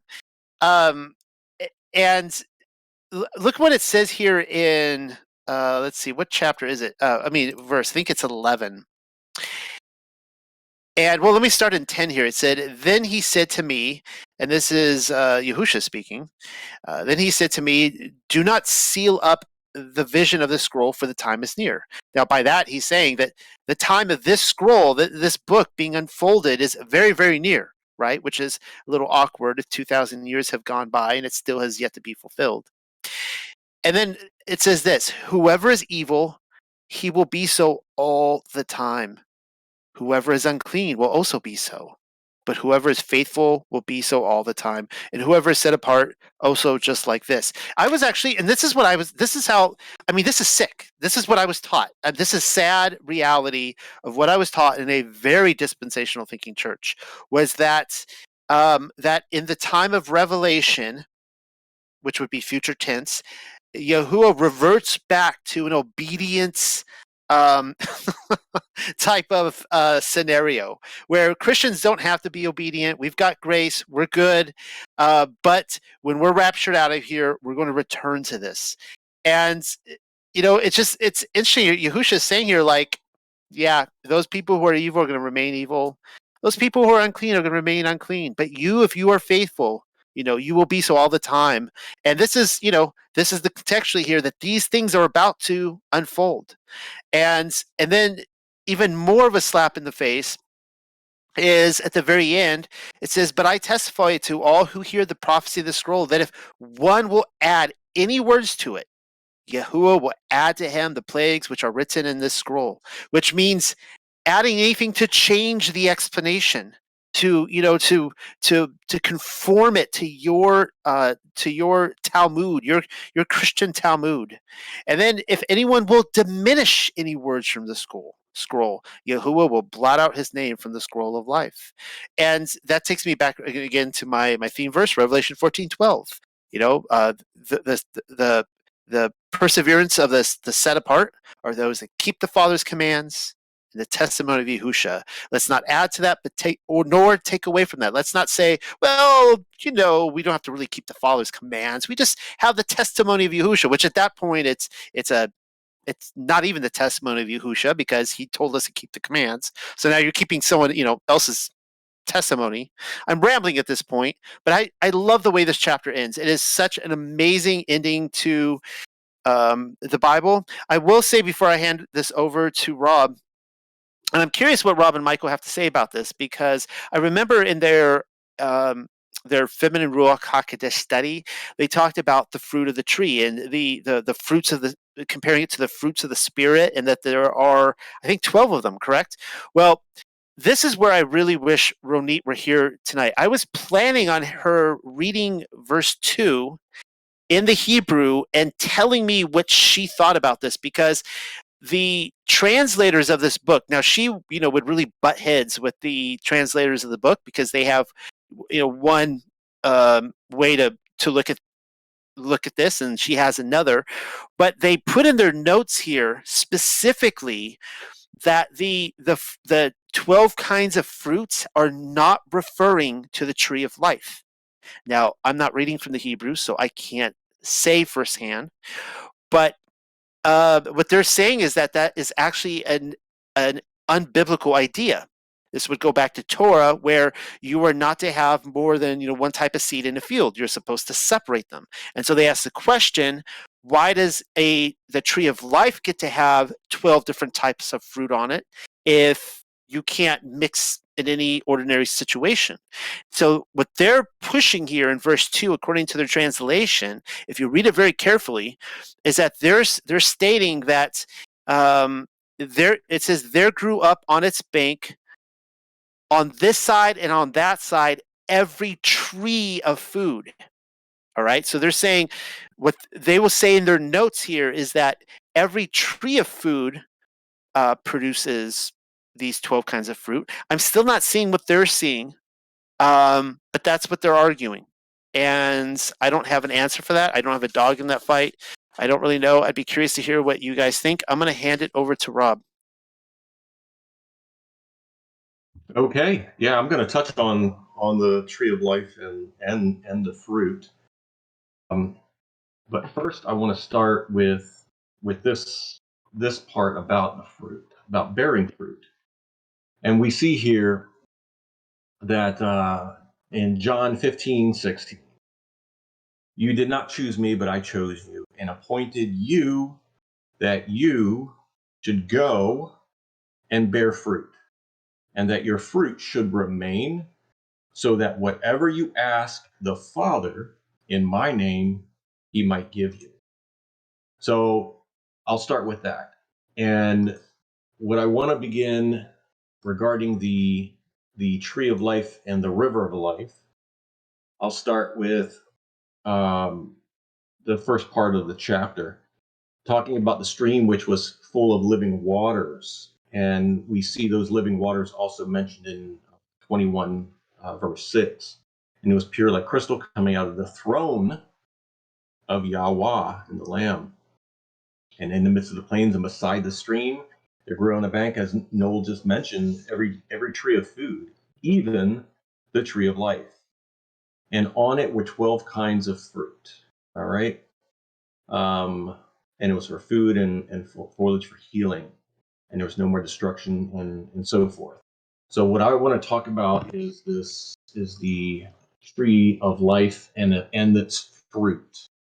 So regarding the fruit, if you guys will check out the slide in here, and I'm going to touch on this fruit and this tree of life.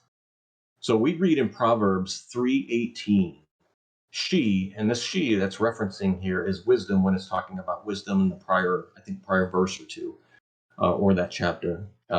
Wisdom is a tree of life. To those taking hold of her, and blessed are all who retain her. retain her. Okay. Proverbs 11:30.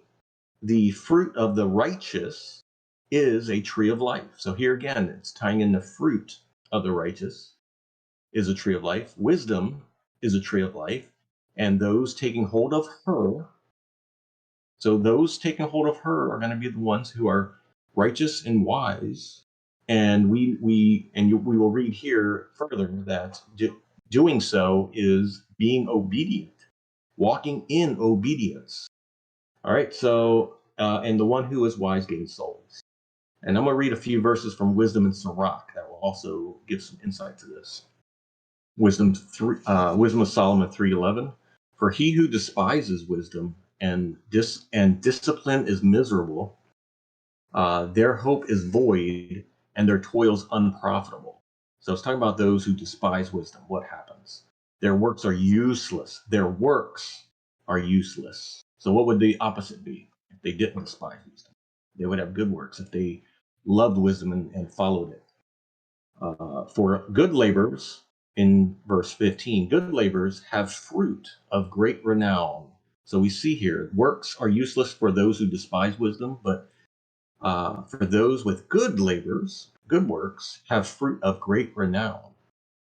All right, in chapter 8, verse 7, if a man loves righteousness, here we go again, the fruits of wisdom's labor are virtues. So that's a key verse there that helps explain. We have also read that righteousness is the fruit. And what is righteousness? Well, here it's giving you another hint. The labors of virtue. For she teaches, this is wisdom, teaches soberness, understanding, righteousness, and courage. And there is nothing in life for men more profitable than these. That's the most profitable is these things, the fruits of wisdom, the labors of virtues.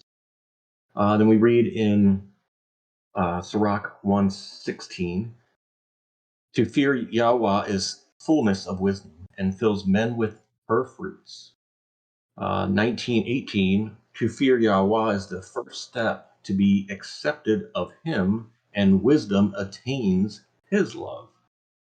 19:19, the knowledge of the commandments of Yahuah is the doctrine of life, and they that do things that please him shall receive the fruit of the tree of immortality. That's the tree of life, guys. So we see here not just the knowledge of the commandments, but it's saying here, they that do things that please him shall receive the fruit of the tree of immortality. And then 19:20, the fear of Yahuah is all wisdom, and in all wisdom is the performance of the law and the knowledge of his omnipotence. So we see here that the fear of Yah is all wisdom, and it's all about performing. It's all about doing. It's all about obedience. And this obedience should be done out of love. For Yeshua says in John that if you love me, you will do my commands. So I just want to emphasize that. And lastly, Sirach 40:27, fear of Yahweh is a fruitful garden and covers him above all glory. All right. So that's what I wanted to cover on the fruit. And what I'll do here is I'm going to drop also another slide on the fruit of the Ruach is righteousness.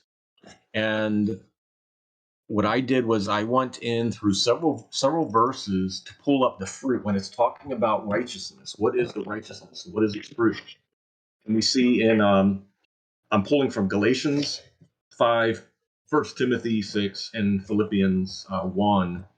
When it's talking about righteousness and descriptions of the righteousness. And so I listed 12 here from these verses that fit in love, peace, patience, joy, kindness, goodness, humility, and self-control. Those are two big ones. Fidelity, edification, piety, and forgiveness. We know that everyone, having been born of Elohim, does not sin, but the one having been born of Elohim guards himself, and the wicked one does not touch him. We read that in 1 John 5:18 and 3:6-9. So we must keep and walk in these virtues if we love him, because if we are not doing so, what will we be doing? Well, we have the fruits of the flesh. And I just dropped the fruits of the flesh and verses regarding those. We got hostility, debating, jealous, rages, contentions, divisions, disunion, envies, intoxications, debauchery, lewdness, adultery, harlotry, idolatry, sorcery, murders, uncleanness, and the things likened to these. So these are the things that are obvious that we do not entertain, and do not be around. For these things are only going to pull us off our path of showing him that we love him, and that we can let go the things of this world and the things of the flesh and walk in peace, joy, and harmony. So that's what I want to touch on: the tree of life, the fruit, and of righteousness. And then I'll have one more slide as we come back around. Over to Michael. Hope that was helpful to all, and over to Michael. All right, great job with wisdom, because I did not touch it on this one. Shocking, but you did a good job with that. But I wanted to point out too, on the wisdom part, that and I don't know if you guys see a trend, but I always try to do this. But your fruits, the fruits of the Spirit are internal. There are internal things. Fruits of the flesh are internal as well. Patience, love, kindness. That's what I'm trying to say. It's like you're judged by your fruits. He's the the father is the farmer, right? He's going to be picking fruit based on your fruit, right? So he's judging your heart more so than your works, right? Your works are the next level of your heart. But okay, so, and then obviously based on our wisdom study, wisdom is the only spirit with fruit. It's the only one I found. You can find another one that trumps all what we've revealed, but wisdom in multiple places says she has the fruits. Okay, so continuing on number 12, I will read the Greek. And behold, I come quickly, and my reward is with me, to give every man according as his work shall be. So that word reward, so we're talking about heaven here, guys. We're talking about rewards here. So that word reward is Strong's 3408, mistos, wages, pay, wages, salary, reward, recompense. It's also used in Matthew 5. So blessed are you when people insult you and persecute you and falsely say all kinds of evil against you because of me. Rejoice and be glad, for your reward is in heaven is great. For in the same way they persecuted the prophets who were before you. So your reward in heaven, same thing as in Revelation. And it's saying in Matthew, you're blessed when people insult you and persecute and say false things about you. Rejoice and be glad, for your reward in heaven is great. They did the same to the prophets. And then in Luke again, Luke 6:23, rejoice on that day and jump for joy, for behold, your reward is great in heaven. For their fathers used to treat the prophets the same way. But love your enemies and do good, and lend, expecting nothing in return. And your reward will be great, and you will be sons of the Most High, for he himself is kind to ungrateful and evil people. So again, multiple times you're getting a reward in heaven, because and he's trying to relieve us that they treated the prophets the same way. So what he says to do is love your enemies and do good. Lend, expect nothing in return. Be kind to the ungrateful and evil people. These are our directions. These are our orders. We'll get a great reward in heaven. So one of my little pet peeves that bothers me is that it's the rewards aren't taught in the churches. They're not. Everybody's taught salvation is equal. And in a way it is in that instance, but there's layers once you're in the kingdom, there's different layers, and you should want to strive. You should want to strive. There's nothing wrong with striving and trying to gain more rewards. because look what you have to do. You can't be prideful in doing it, you know. You have to be humble and meek and have the fruits of the Spirit and be kind to your enemies and lend without expecting to receive anything. Okay, so off my soapbox there. Number 14. Blessed are they that do his commandments, that they may have the right to the tree of life and may enter in through the gates into the city. And in the Hebrew it says, blessed are they who do his commandments, that they may have part in the tree of life and be pure to walk in the city. So I thought it was interesting when I was going over the interlinear. Most versions say wash their robes instead of do his commandments. The interlinear as well. So the KJV took, they went rogue, but then I thought it was interesting that the Hebrew did the same. So pretty much the KJV is the only Greek one that says that. Most of them say wash their robes, and obviously you can say it's the same thing or similar, but I just thought that was interesting. Also, the difference would be, and I like the Hebrew better, it says to be pure to walk in the city. That's pretty cool, where it says, in the Greek, enter through the gates into the city. You have to be pure to walk into the city. And then this verse started with blessed. So if you recall, the very first chapter of Revelation, I said there were 7 beatitudes, 7 blessings in Revelation. This is number 7. So in the Gospels, everybody knows about that. Blessed are the meek. But most people didn't really catch that there's beatitudes in Revelation. And I just want to point out that this is the end. This is the last one. Number 15. I will just read the Hebrew, I guess. For the dogs and the sorcerers and the harlots and the murderers and the liars stay outside. In the Greek, it doesn't say that. It says, maketh a lie. So dogs, sorcerers, whoremongers, murderers, and idolaters, and whosoever loveth maketh a lie. Where in the Hebrew, it just says stay outside. I don't exactly know what to make of that, but I thought that was an interesting difference there. Number 16. And this is, if you guys are reading along, like this is huge, right? So I, Jesus, have sent my angel to testify unto you these things in the churches. I am the root and the offspring of David and the bright and morning star. The bright and morning star is missing in the Hebrew. So if we go back to Revelation 2:28 in the Greek, and he shall rule them with a rod of iron, as the vessels of the potter are shattered, as I also received authority from my Father, and I will give him the morning star. So he's not the morning star. Everybody makes this big case of, Satan is the morning star as well. Lucifer is the morning star. But in the Hebrew, he's not. Yeshua is not the morning star. That could mess up some, theology out there. And I went back to the Hebrew 2:28 in Revelation. It says, it doesn't say morning star. It just says, so I will give him the light. So I will give him the morning star. I will give him the light. I don't know. I'd have to check the Hebrew where it says Lucifer is the morning star, maybe, and check that out. And then finally, we've talked about this throughout John and throughout Revelation, but this is the great eighth day, guys. This is the great eighth day. So Leviticus 23:36, for 7 days you are to present an offering made by fire to the Lord. What do we read in Revelation 20? The end is fire. On the 8th day you are to hold a sacred assembly and present an offering made by fire to the Lord. It is a solemn assembly. You must not do any work.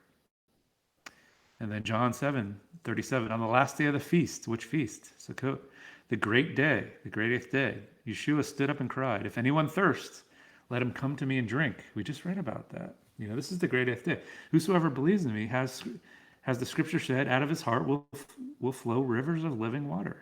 This is what this is about. And it keeps going. So I just wanted to highlight that. Does this sound familiar? What we just read in this chapter is the great eighth day. So I want to, lastly, I'm going to talk about some verses about the great eighth day, more so on a high level. So the great eighth day talks about mercy to animals, talks about ordination of priests on the great eighth day. Circumcision was on the great eighth day. Uncleanness due to leprosy, unhealthiness or menstruation. So a leper who was healed of leprosy. So on the 8th day, he will offer sacrifices and be pronounced clean by the priest, and he will be allowed to return into the camp. On the 8th day, cleansing unhealthiness, 8th day, a menstruating woman on the 8th day, a Nazarite who became defiled from a dead person. Then on the 8th day, you should bring 2 turtle doves and 2 young pigeons to the priest, to the doorway of the tent of meeting. Consecration of the altar and dedication of the temple on the 8th day. So basically, to summarize, the cleansing of uncleanness, the consecration of the altar, and circumcision are all connected with the 8th day, which in each case signifies a new beginning. Those who were unclean could return to the camp on the 8th day. The altar was ready for use on the 8th day, and a baby boy received the sign of the covenant when he is 8 days old. When Yahweh made a complete end to mankind, he spared 8 people who began anew. I hope you enjoyed that great 8th day summary, but I'll put a link in the chat, but that is all I got. Off to know. I really liked I totally missed that in chapter 16. Not chapter 16, verse 16. You can see it's getting late in the night for me here, but where the bright and morning star is missing from the Greek. And this has been a issue of contention for a lot of people. And I've had people, push that on me, that it's almost like the ending to the Dark Crystal. If you guys ever saw the Jim Henson movie from like 1986 or whenever that came out, and the evil dark controllers and the good wise people, I'm giving away the ending, guys, I'm sorry, but they like converge into like one entity, one being. The same thing happens at the end of the latest Tron movie, if you saw the Tron Legacy, where Satan and Jesus character, they become one at the end. But that's completely gone here. You can't argue anymore that people be like, oh, well, Lucifer is, the fallen one is the bright morning star. And it's like, well, you can't really argue that here with the Hebrew. So it's interesting that was perhaps added to the Greek. And I don't really, what I wanted to do tonight is, obviously I didn't have as much on 22 in my studies tonight, but I wanted to end on kind of going over some of the things I've learned in Revelation. So before I do that, I'll hand it back over to Rob, and then maybe the 3 of us can kind of go around and just close our big the things that really stuck with us in this book, the things we maybe were surprised about. But Rob, back to you. I'll go ahead and hand it over to you. Finish up. Okay, great. I love the stuff, Michael, you had put out there. I dropped a few slides while you were talking in relation to the Beatitudes and the 8th day.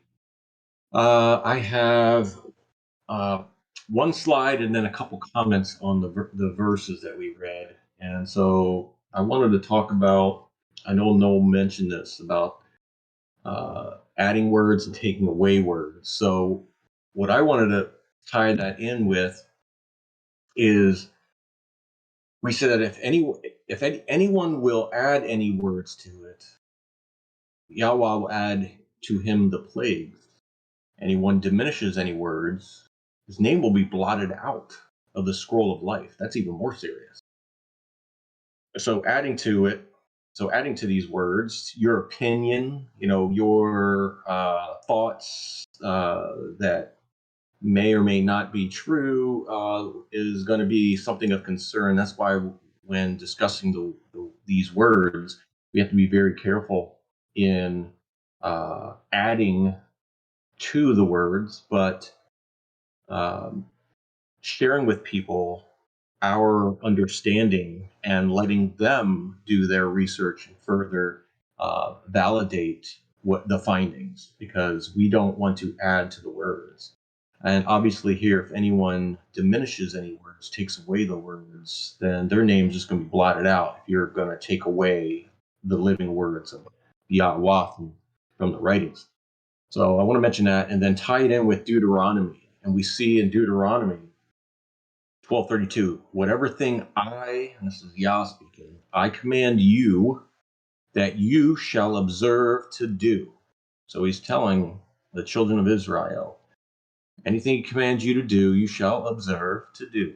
You shall not add to it, nor take away from it. So we see here back in Deuteronomy the same thing being said. So whether you want to look at Revelation and then just say, well, he's just talking about Revelation. Well, here in Deuteronomy, he's talking about the Torah, and I would presume the rest. So we see that with his words. And then Deuteronomy 28, I advise everyone to read the entire chapter of Deuteronomy 28 with the blessings and curses, because it ties in so well with Revelation of what we've been reading. And it really, it's almost like the synonymous with Revelation. The plagues, which are the curses, and the blessings, which are for those who are walking in obedience. We see here in verse 13 and 14, Yahuah will make you the head and not the tail. You will be above only, and you will not be beneath. If, and that's key, if you listen to the commandments of Yahuah your Elohim, which I command you today, to observe and to do, and shall not turn away from any of the words which I command you today. So not only do you just listen, but you are to observe and to do them. And he also gives a future tense, shall not turn away from the words. So we must remain in them and be diligent till the very end, and not go to the right or to the left or after any other gods to serve them. So I think Deuteronomy 28 sums it all up for us to follow and do.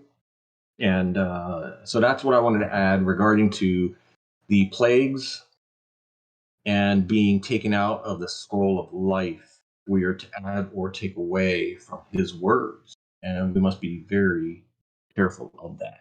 So the only other things I wanted to reference or discuss is on verse 10. We see here, then he said to me, do not seal up the vision of the scroll, for the time is near. Here's a time marker. So he's telling Yochanan that the time is near. Now, as he's talking about 2,000 years in the future, no, he's talking about the time is near of this revelation. Not to say that all of it's going to take place, because obviously this, as we read, the majority of this has taken place. Most of it's taken place in one time period, the tribulation and destruction and so forth, and then it gives future events afterwards. So I just wanted to note this time marker for people. And then verse 14, blessed are they who do his commandments, that they may have part in the tree of life and be pure to walk in the city. And in the Greek, it does not say, and be pure to walk in the city. It just says that they may enter through the gates into the city. All right. Those who are doing the commandments, it's given you a descriptor here that those will be pure. So that's part of going back to the fruit, going back to wisdom, going back to the ruach, the fruits of righteousness, the virtues, and these things should be coming forth from us. We aren't necessarily doing good works, and I know Michael and I and Noel have talked about this in the past. It's not just doing good works.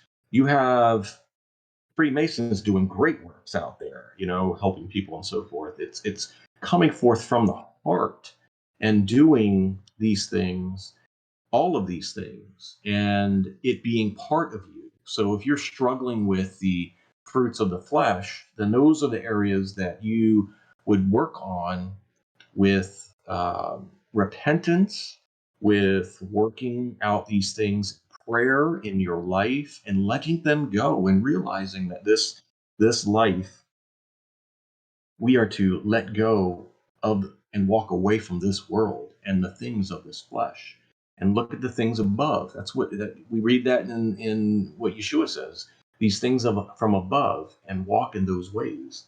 All right, and lastly, I wanted to point out verse 17.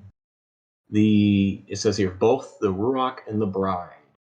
And I saw that dropped in the chat here. By Katie, it was the Ruach and the bride say come. So we see two entities, the Ruach and the bride. And whether you want to picture or state that the bride being the New Jerusalem, the peoples saying come, welcoming everyone coming into the kingdom. And that's why I referenced back in chapter 21, where it says the bride and the wife and the bride, or the wife, the bride. So I see that as two entities in that format. At least that's kind of how I'm picturing it. So I wanted to bring that up also. And with that, I want to end on my views of how I looked at this chapter and give my opinions and input. And with that, I'll pass it over to Michael. I am done. So I guess we can open it up or go over our differences and what we've learned. So I'll leave it up to Noel. Yeah, let's the three of us go ahead and just close on this book specifically, kind of go over an overview of it, and then we can open it up to everyone else. Okay, well, while you guys are talking, I went through all my notes and gathered some differences. If you want me to lead first, if not, you can go first, Noel. Okay, well, yeah, I'm not going to talk about differences so much, but what I'll point out as I started out that this is our 22nd Diaspora meeting. We started out with the Hebrew Gospel of John, and when Rob and Michael and I were first conversing and talking about doing this, I'm pretty sure I told them that I do not want to do Revelation. Like, let's do any other book but Revelation. And, you know, this has been I won't say kicking and screaming, but this has been, I haven't had as much commentary on this as I probably would other books. And I've taken a little bit of a back seat on this. And it has been an extreme learning experience for me. I'm very, very glad that I went through this experience. So between John and Revelation, I think it took about 11 weeks per book. So that's really great to have those under our belt now. But I want to go back to the Hebrew Gospel of Yochanan real quick, because one of the and that leads into Revelation. And keep in mind, for those of you who were here, we were doing John and Revelation back to back. It's like a chapter from John or a chapter from Revelation. And it's amazing how much what we learn from the Hebrew Gospel of John that led into Revelation. It was like a domino effect. One thing led to the next. And the big bombshell that we learned at the end, if you guys remember, is that in the Hebrew, it does not say that the Romans crucified Yahusha. Now, some people out there are so fixated on this, I'll say it, politically correct commentary that we all killed Yahusha, or nobody killed Yahusha. He gave himself up. It's like, no, he was murdered. The dude was murdered. He was strung up, he was crucified, tortured, and he was murdered on a cross. And in the Greek gospel, it never really made sense to me how Pontius Pilate would, wash his hands of the whole affair and then still kill him. It's like, well, you didn't really wash your hands. You're just saying you did if you killed him. And keep in mind, too, that any Roman trial, we went over this, any Roman trial by law, if you judge someone guilty of death, you had to at least wait 2 days. You can't just go string them up, form a posse and string them up right then. That's not how the justice system worked. So it's really interesting to see that in every instance, in every gospel, in all 4 Hebrew gospels, it straight out says that the Pharisees did it. The Pharisees killed their bridegroom. Now, that's a really important understanding to come into Revelation now, because when we went into this, I was not under the impression that, number one, Babylon is referring to Jerusalem, and number 2, that the whore of Babylon was Judah. And now I can't see it any other way. It makes total sense when we see this. Is one of the things that brought many of us to Torah, is doing it's what brought me to Torah, is doing a study on how Israel became the whore and how Yahuah handed Israel a bill of divorce. We see the same thing happening with Judah now. It doesn't say he's handing Judah a bill of divorce, but it seems pretty upfront that, like, He's treating her as a whore. They have killed their bridegroom. They've gone whoring after other Elohim, and we see the results of that. And that changed everything for me. And in fact, I find it really odd now that there are other big name Torah leaders out there that teach the same thing. They say that Revelation is stating that only Judah can be the whore, and that Jerusalem is Babylon, but they say it's future tense. And I'm going to be going to them now and going, so it's not past tense, it's not 70 AD. And they'll be like, no, that can't be, that kind of thing. But it's so in your face, and I see now why I'll say it, the Zionists have gone out of their way to alter our understanding of Revelation to make it look like they're being blessed, that they're the land is theirs, this kind of stuff. The other so going over really quickly, understanding that the Babylon here is clearly Israel / Jerusalem. The whore of Babylon is Judah, but and Ronit was instrumental in a lot of this. I wish he was here for our last week.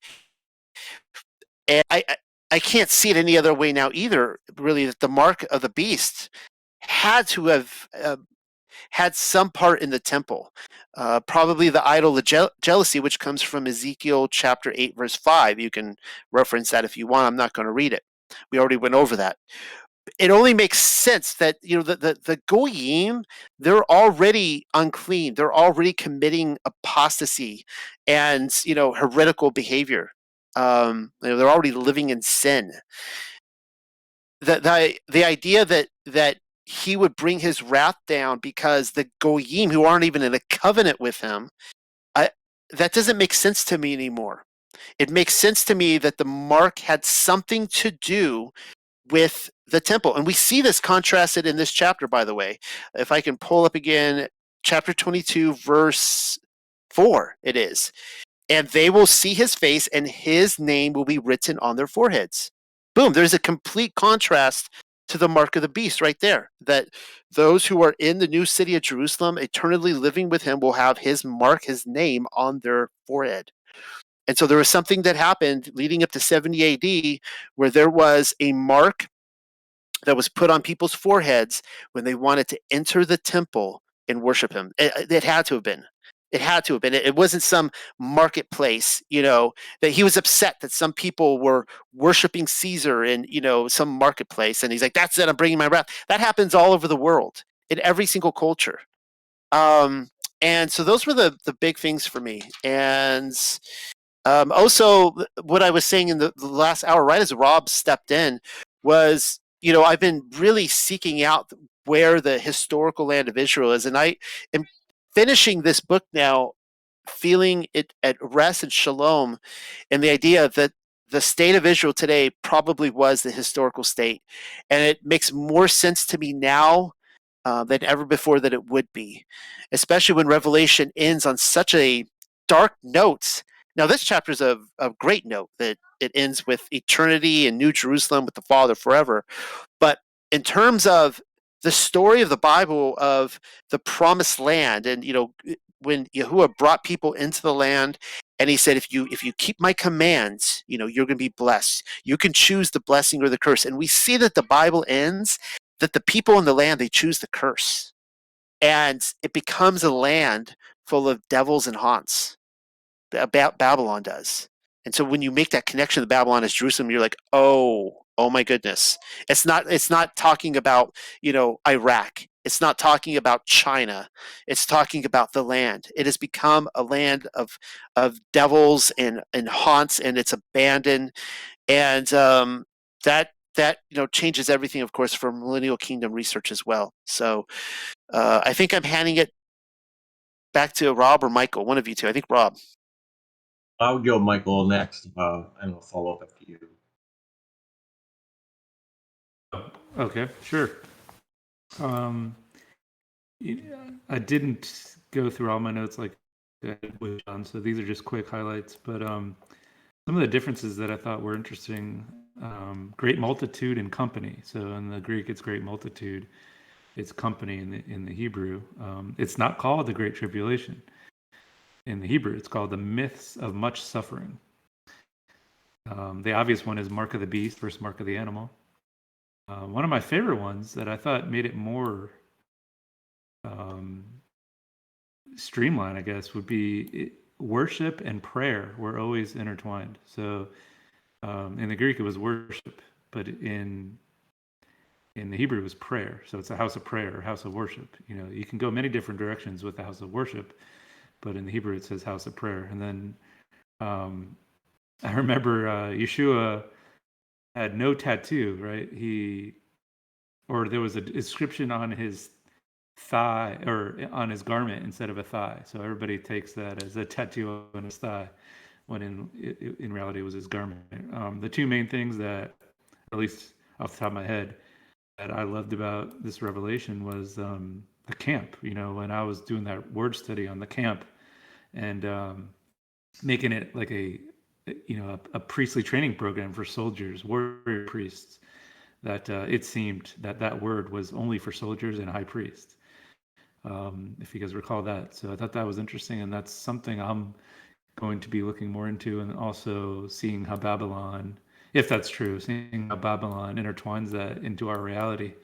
That's why my first guess is Space Force, like something to that effect, where they're going to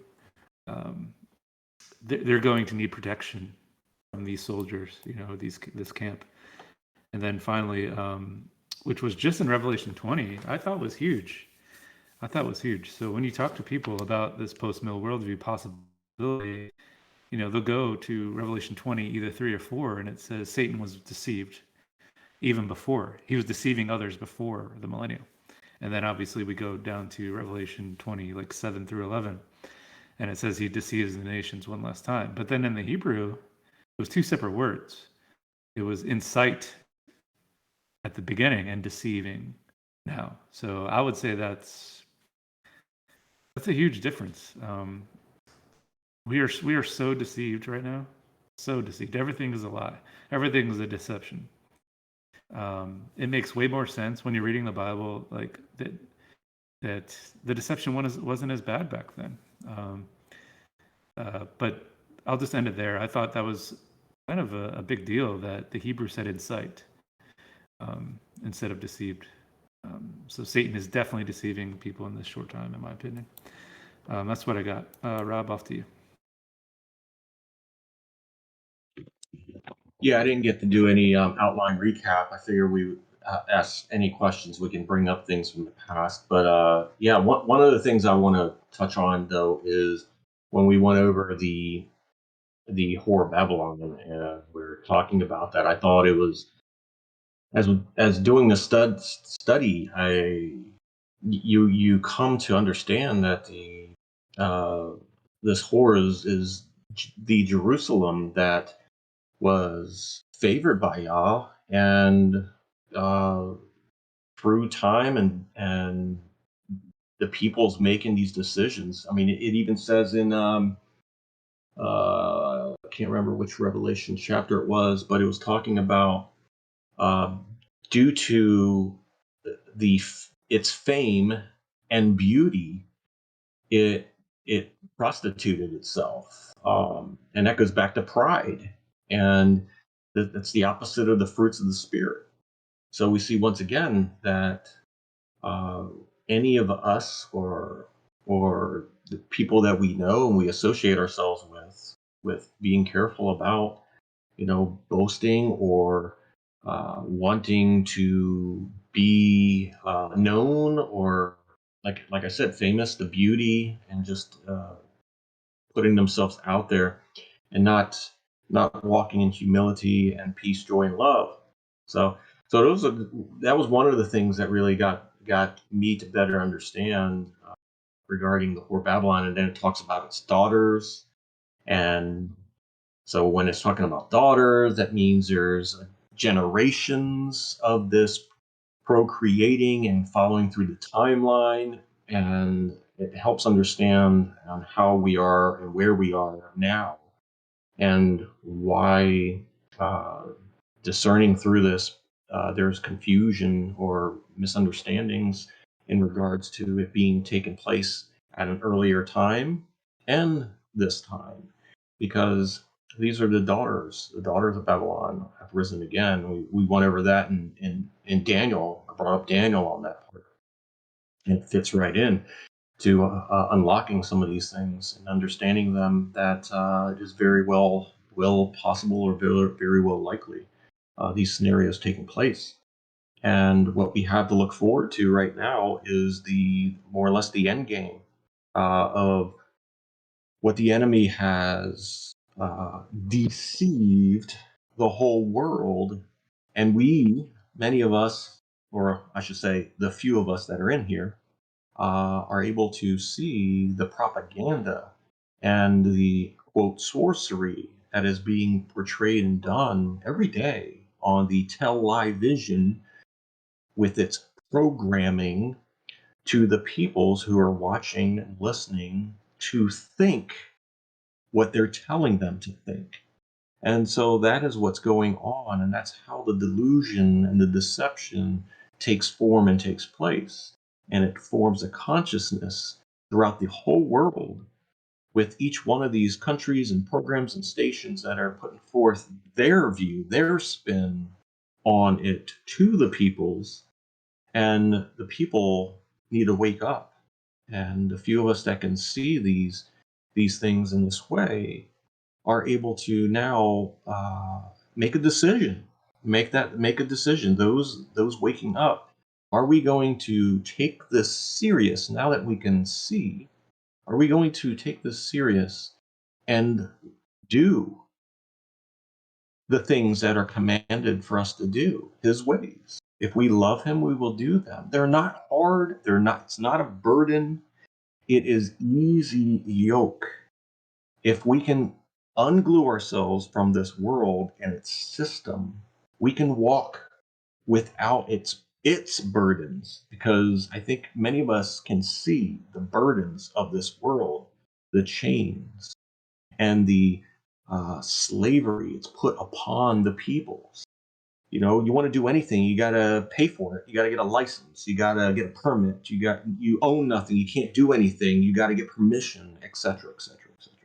So the peoples have fallen under that complacent slavery and not realized it. I mean, we have to deal with it the best we can, but knowing that we are no longer part of that, we must walk in righteousness, in love, peace, and joy. The fruits of the Spirit, I dropped them in here for us to see and to pray about and to apply in your lives. So that's my summary of where we're at and how I see it fitting in. And it's coming to a culmination here with what the enemy is planning. And I pray to Yah that more and more will wake up and come out of her and walk in righteousness, for there is such great glory to come for those who can overcome and be obedient. So I'll end with that, and blessings to all. I'll pass it over to Noel. That was it. So let's open up the floor. What are your guys' thoughts? It could be on chapters 21 and 22, or anything from Revelation that we have gone over the last, 11 or 12 weeks.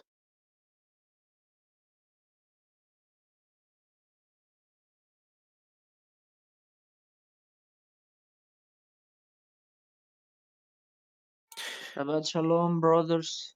I want to thank you all for this amazing time that you provide us with exceptional thoughts, prayers, ideas, and it is wonderful to hear this amazing community that brings their meditation, their approach, and their love for our Yahweh. And I'm just amazed, and I hope that everyone is enjoying, and not only enjoying for our mind, but sorbing with our souls, and hope that everyone thirsts more for the word of Yahuah and search through Yeshua the true knowledge of his kingdom. Thank you, everybody. Amen. Thank you, brother. Thank you. Yeah, thank you. I agree. just following on the heels of what Rob said, is that when we finally, I mean, he said it so perfectly, and I talk about all the time in my writings, my papers, and research. How I refer to the world as a slave plantation. And entertainment in the barracoon. On the television, as Rob called it, and I don't get it when people are so indoctrinated within churchianity that they think that to be obedient to the Father is slavery. And they'll say that, like, that, they'll say, "I'm so sorry, Noel, that you feel that you need to be, chained down to this, and I'll be praying for you." It's like, do you get it that sin is slavery? Sin is bondage. To choose not to sin is choosing not to be shackled down to this. And the narrow path, it's a narrow path because very few are on this journey. You guys know this. I'm preaching to the choir. But it's that is freedom, to actually flee Babylon, to get out of the system, and I mean, it's amazing, and it feels great. And you guys were talking earlier about pharmakia and being sick. Maybe we could talk about that a little bit if you guys want, and medication and stuff. But I'm telling you, getting off pharmakia, starting to eat healthy, all that stuff, like that is freedom. It is eating unhealthy and consuming their poisons that shackles us down to our unhealth and our diseases, and then we have to rely on the medication, the pharmakia, which promises to make us better, to prolong our life, and all it does is it creates more problems, and just more problems and more problems. You need more drugs and more subscriptions, and it's just unending, and those are the very things that are poisoning us. So yeah, guys. So just the Yah's instructions in righteousness is, there's no other better choice to make. Like, if there's anyone listening that's still struggling with, keeping the Sabbath, or should they keep the Sabbath? Should they keep his feast? Should they keep his instructions in righteousness? Like, that is freedom, guys. Everything else, sin is going to shackle you down. So everything else is a part of the lie.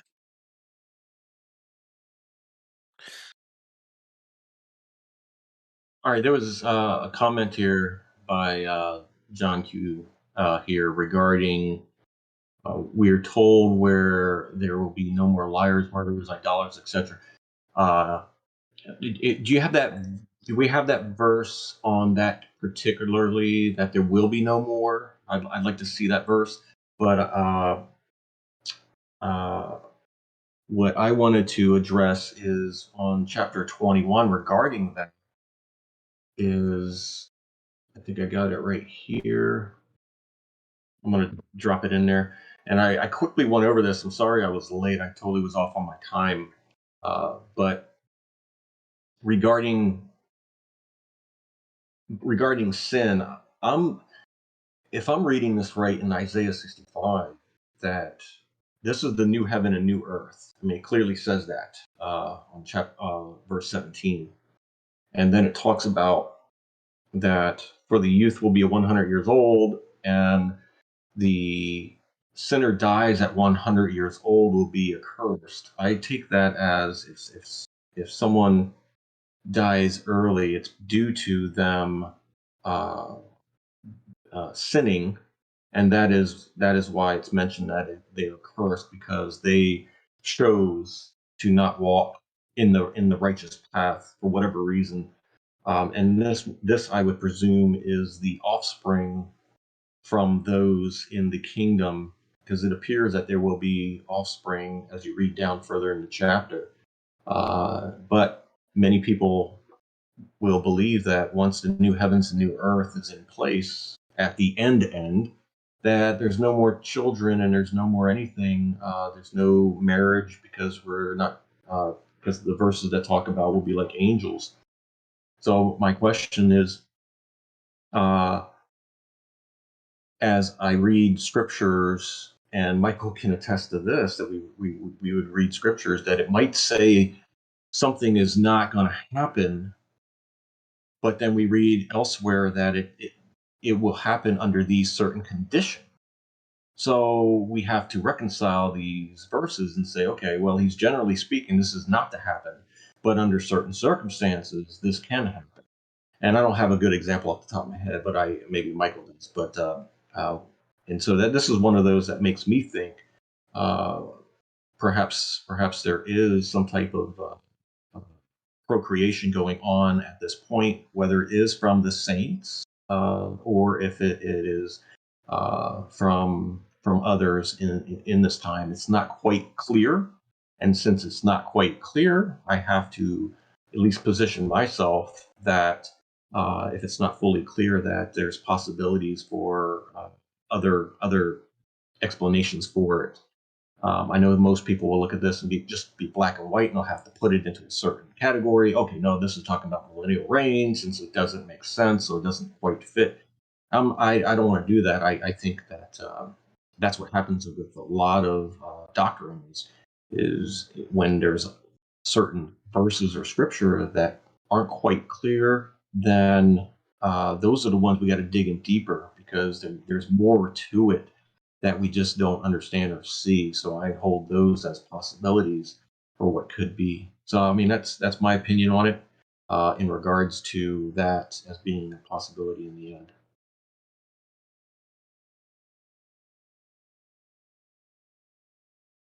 Oh, in chapter 20, being thrown in a lake of fire. So yeah, and that's the question. So if there is someone that decides to not remain obedient in the new heavens and new earth, just like the angels. We already have a precedence done, guys.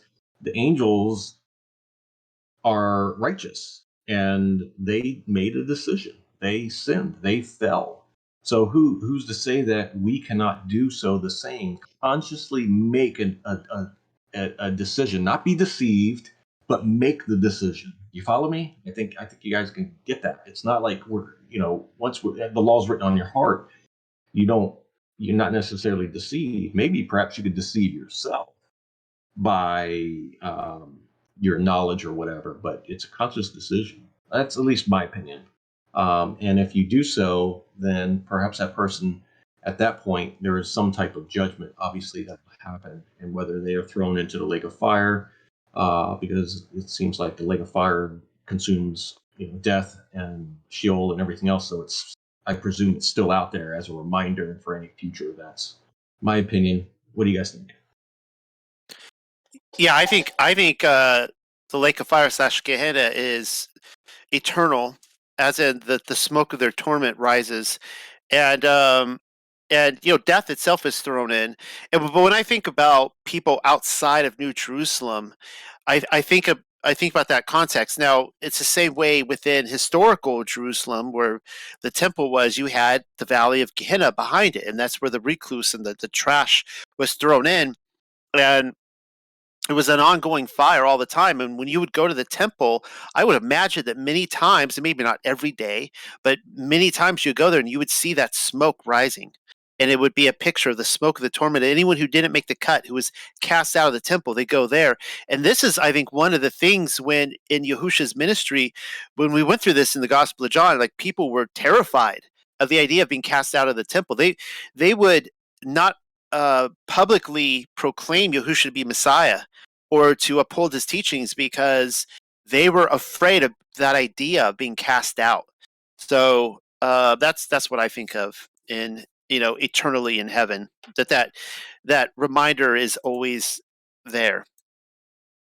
Yeah, and I see that nobody. I see Katie said that, or is it Billy? Don't want that ability to turn back, and neither do I. But some things we got some relief on is Scripture says that the old things will be, what our tears will be wiped away. All of these things will be taken away. So maybe there's some type of wiping, like memory wipe, reset for us, and with the righteousness and everything that comes upon us, that we get a somewhat of a wiping or a reset, so to speak, and the law is written on our hearts. But as I see the angels too, I mean, the angels have the capability and ability to make decisions to fall and to turn away. So I would presume that even anyone in the future always has the decision, which would be idiotic, but who knows with that sense. So at least, that's my opinion.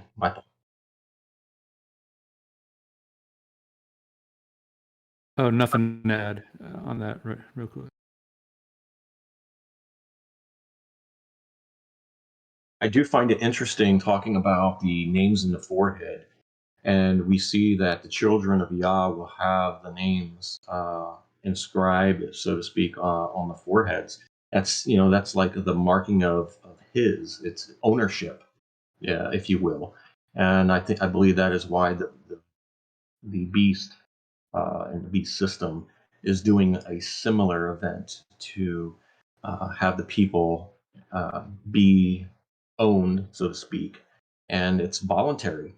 Everything's voluntary. I mean, if we want to be Yah's, we have to want to, and same with the beast system. People will want to, and unfortunately, there will be people deceived, and that's why Yeshua and the scriptures repeatedly say,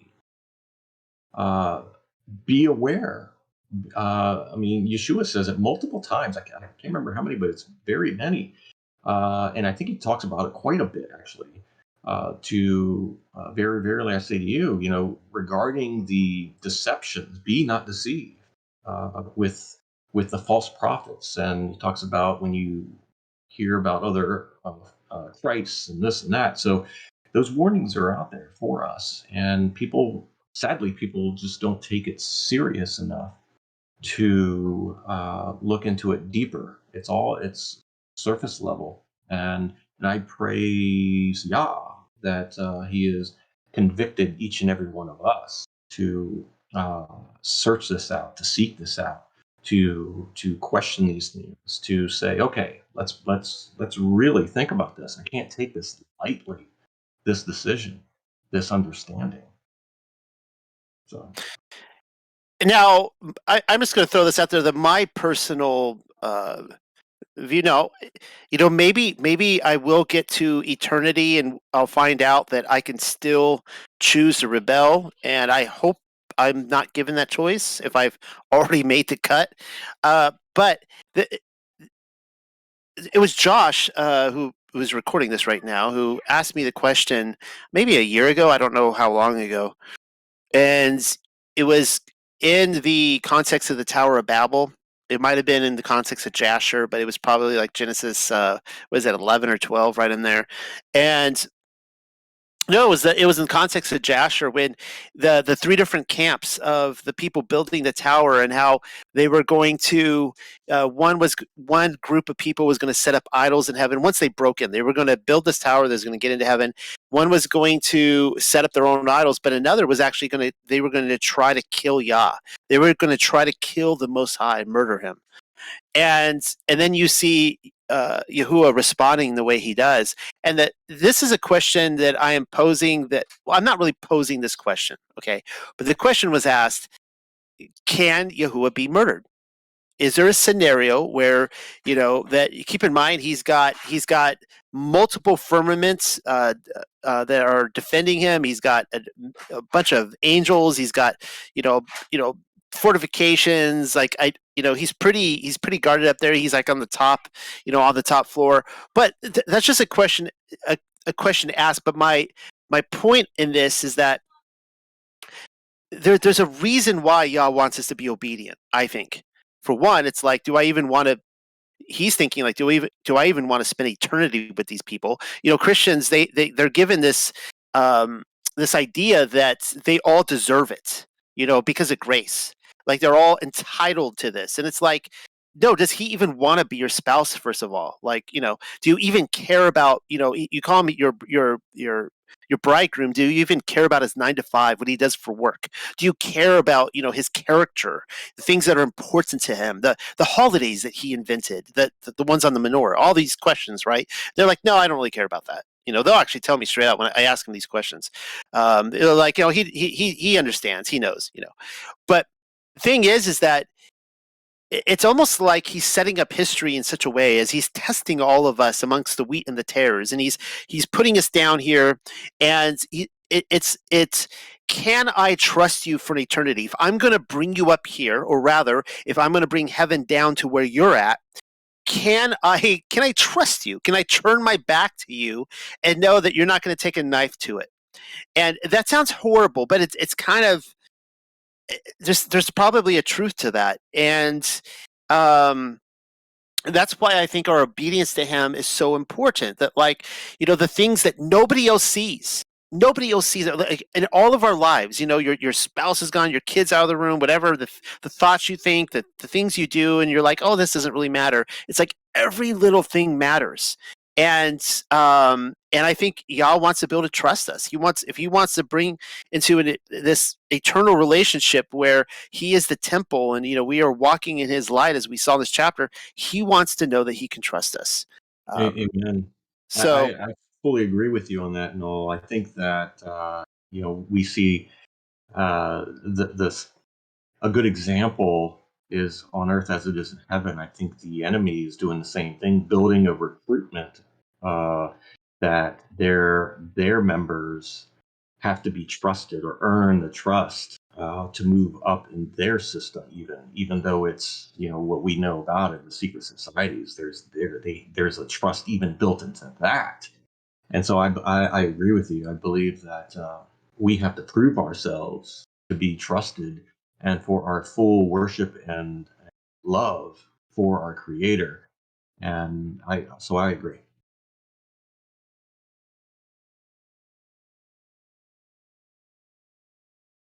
Yeah, that was very beautifully said, Noel. Um, that it's sort of like we're in a test, here to see who he can trust when he turns his back on us in eternal life. That we're not gonna fall, um, or betray him or anything. And that was just beautifully said. Also, what you said there, Rob, that makes perfect sense.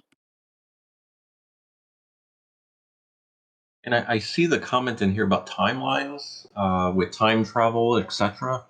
I mean, my comment on that would be, even if it is true, which could be, that we know Yah is from the beginning and the end.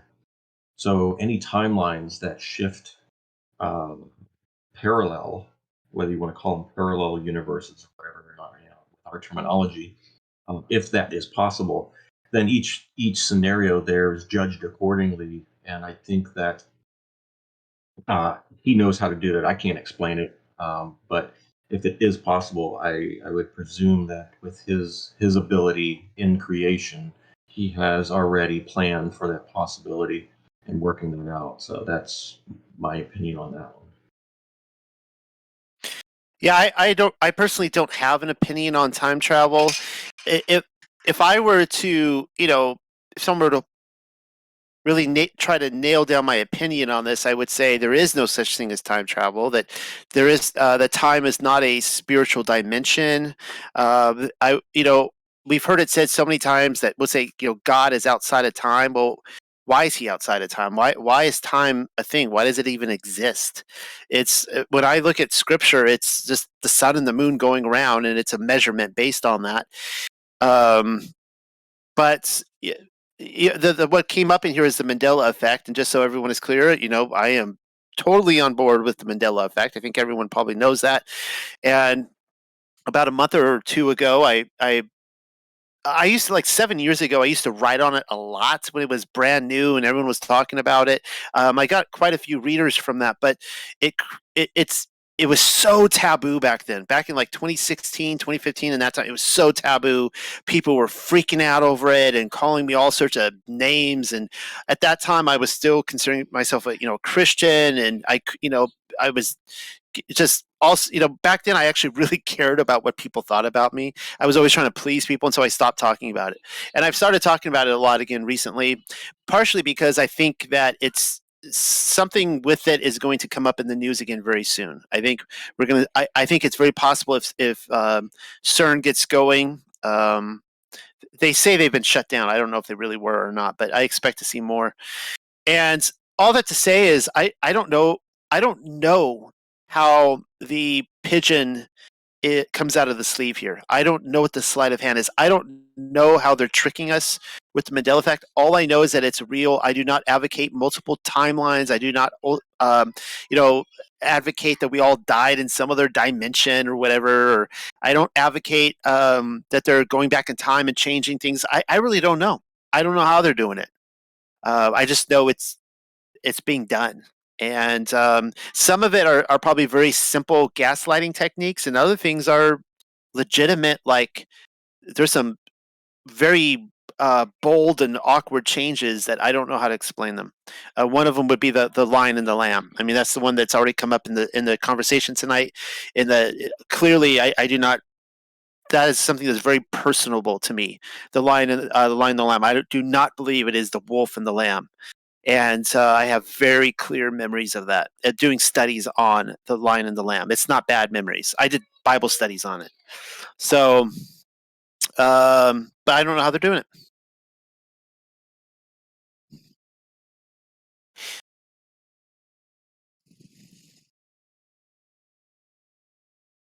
Yeah, I see some people dropping information here. If it's scrolled way up, if you guys can ask again so we can address it or speak up.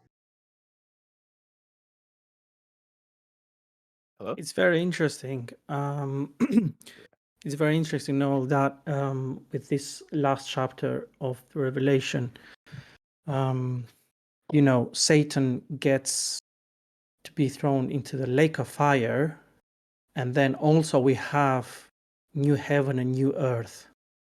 And also we know from Genesis that when the first sin happened, actually Satan became the ruler of this world.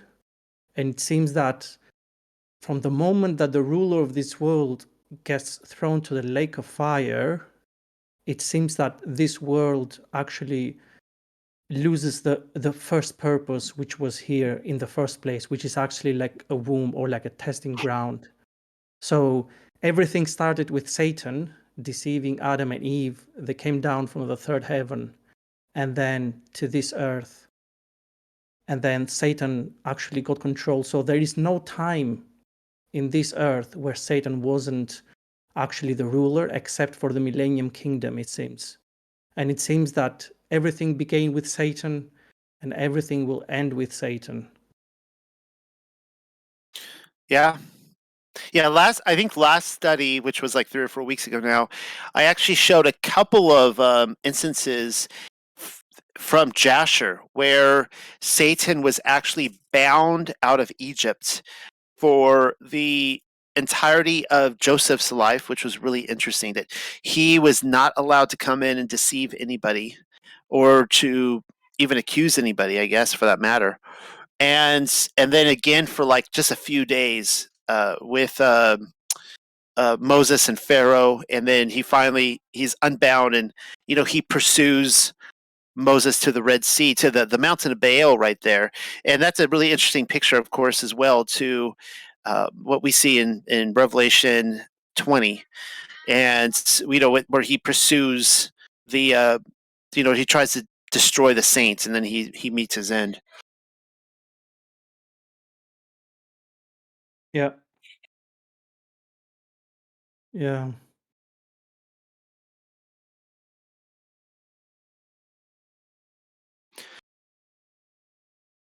Anybody else have any thoughts? Can you guys hear me? I can hear. Yeah, Yes. I just had a question. I put it in the chat a little bit up about the sarcophagus they pulled out of Notre Dame recently, and how I don't know if that relates or not to Zechariah 5:7, where they're talking about lifting up talent of lead, and they're talking about the whore Babylon there, I believe, and they're saying they put it they establish it as a base basically for the temple in Babylon. I've heard some comparisons of Jerusalem being kind of, possibly Paris. It's kind of speculation. There's only really a couple guys online that have talked about that. But I found it really interesting. Wanted to get your guys' thoughts on that. How big is the now? Interestingly enough, Paris is actually a star fort, so that's interesting. You can look at maps from above, and you can clearly see it. How big is Paris? I'm not sure. I think I'm not sure how big London is either. Interesting enough, Washington D.C. is about I think 10 square miles, and I don't think London or Paris is quite that big. But I have speculated that well, actually, I've shown that according to Ezekiel, the temple that was promised there that the Messiah would build, and the Jerusalem would be about 14 square miles, which is on par or to be an example of the 1,400 square miles of New Jerusalem above. And so my belief is that wherever the real Jerusalem is, it would be a city of about 14 square miles, which I don't think we have anywhere on this earth. But also, Yahusha clearly needs to be in any scenario, whether it's our scenario now or just in Revelation in general, he needs to be inhabiting that city and the camp of Yah next to it, which obviously, he's not in Paris. So that would be my my view on that. Sure, thank you. And I, I I see. haven't I haven't heard of that. Whatever's going on with Notre Dame. That's what did they pull out of there? Uh, there's just a lead sarcophagus. I guess they're gonna open it very soon here. I've been trying to follow the news. There's nothing been posted since I think the 15th. I did post a YouTube video inside the chat that the guy kind of goes into it, aligning it with Zechariah and stuff. Okay, all right. Robbie, you were going to say something?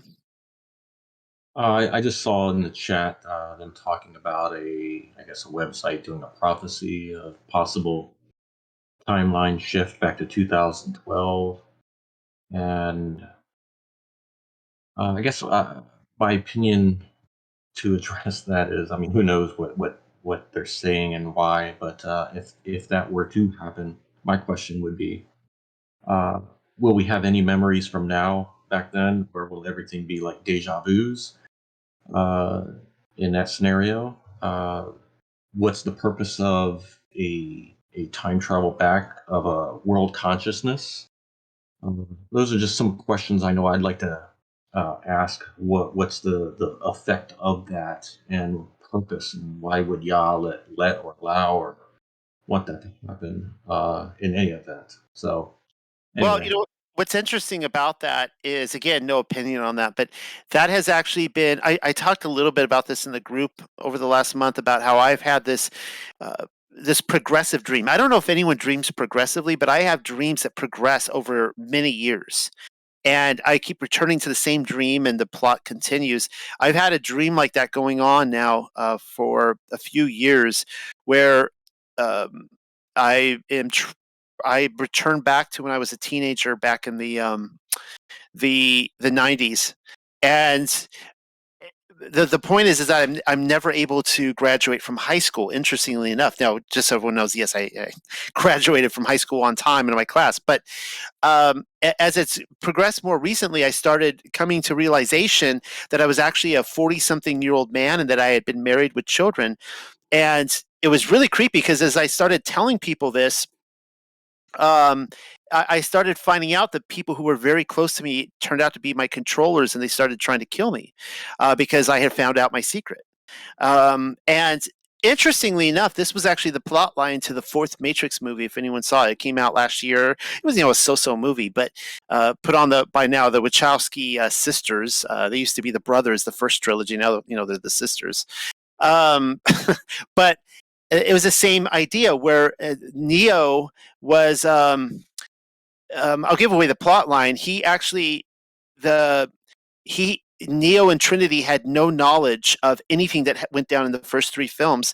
everyone around them became their controllers, and Neo actually designed a video game that was the Matrix. And so the entire first trilogy was just a video game that he invented. And the plot follows as the two of them, they find out that everyone who's close to them, their own spouses, their therapists, their boss, everyone they know, they're actually their controllers that are trying to keep them asleep, trying to keep them from waking up. And the plot follows as they have to wake up and remember who they were. So it's kind of interesting, this idea that so many people are talking about. There's an attempt to there's this huge movement of truth all over the world. People are waking up. And so I don't know. I obviously don't know. I'm not a crystal ball, but it's an interesting idea that we would all be, put back to sleep, so to speak. We would, they would somehow alter time or something where, we would not remember all this, and we would have to begin the waking up process all over again. That sounds like a terrible thought to me. But I don't know.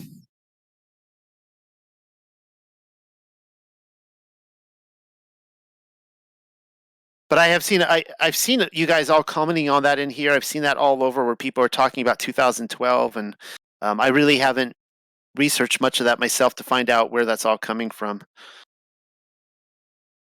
I think Noel, somewhere in the scriptures, I think you guys might know better, but there's a mention that I think in the Proverbs that Yah knew us since he created us in the beginning.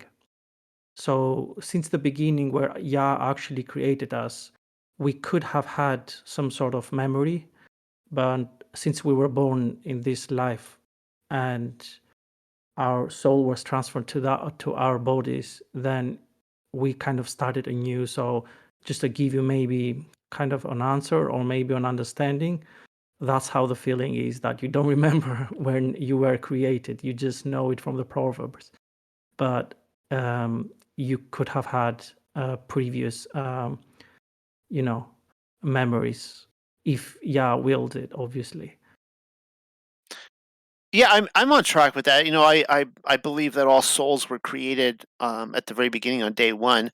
That includes us, and so that begs the next question: is why don't we remember it? Why don't we have memories of what it was like to be in front of the Father's throne? And so, and I just see scripture there that seems to point to that, and I don't know.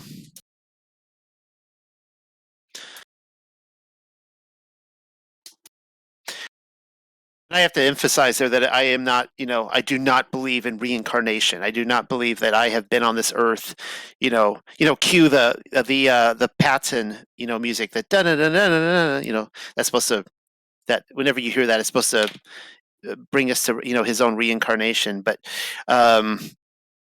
yeah, it just, if we were all created at an earlier time, think about it like this: like we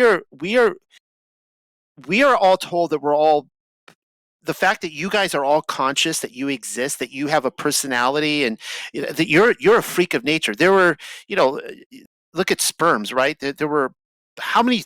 I don't know how many sperm are in every batch. I don't know, hundreds of millions. It's a lot, and they tell you that you just were the lucky one. You were the best swimmer. You got past all the others. You got in, and in that split second in time, that if your parents had procreated, 3 hours later, you would not have existed. And I don't believe any of that. That is not the way Yah seems to work in Scripture.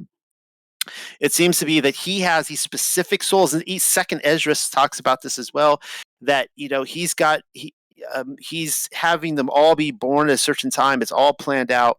And each one of us were specifically created by the Father, by the Most High, and we're not a freak of, we're not just a lucky sperm that outbeat the others in a split second in time.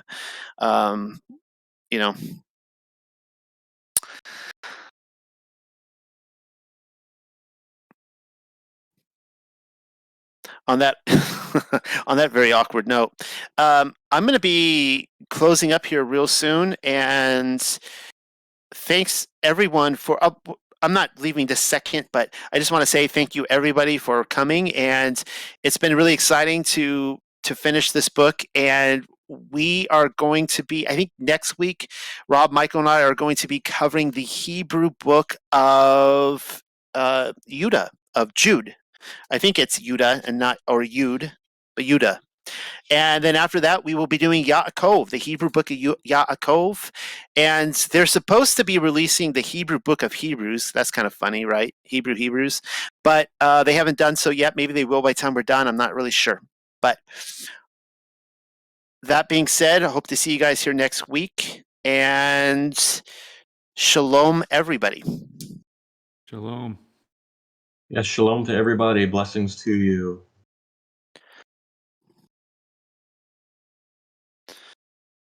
Okay, guys, with that, I'll stay on a few minutes longer. And does anybody have... yeah, thank you, Josh, for your recording. And you're off the hook tonight for the rest of the night.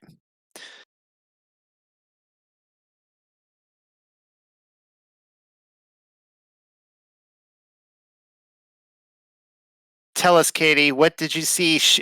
Katie says she's sitting outside by the fire, and she saw something go shooting super fast across the sky. Guys, I kid you not, about 2 months ago, no, it was probably 3 months ago now, we're having my family, my wife and myself and our 2 children were kind of strange that we don't really like sleeping in beds. We love sleeping on the floor if possible. Like, we sleep on the floor all the time. And so we have campouts all the time outside on our porch. And I'm sitting out there about 2.5, 3 months ago, and we're all having a camp out. And I think my wife is on her phone and my children are doing something.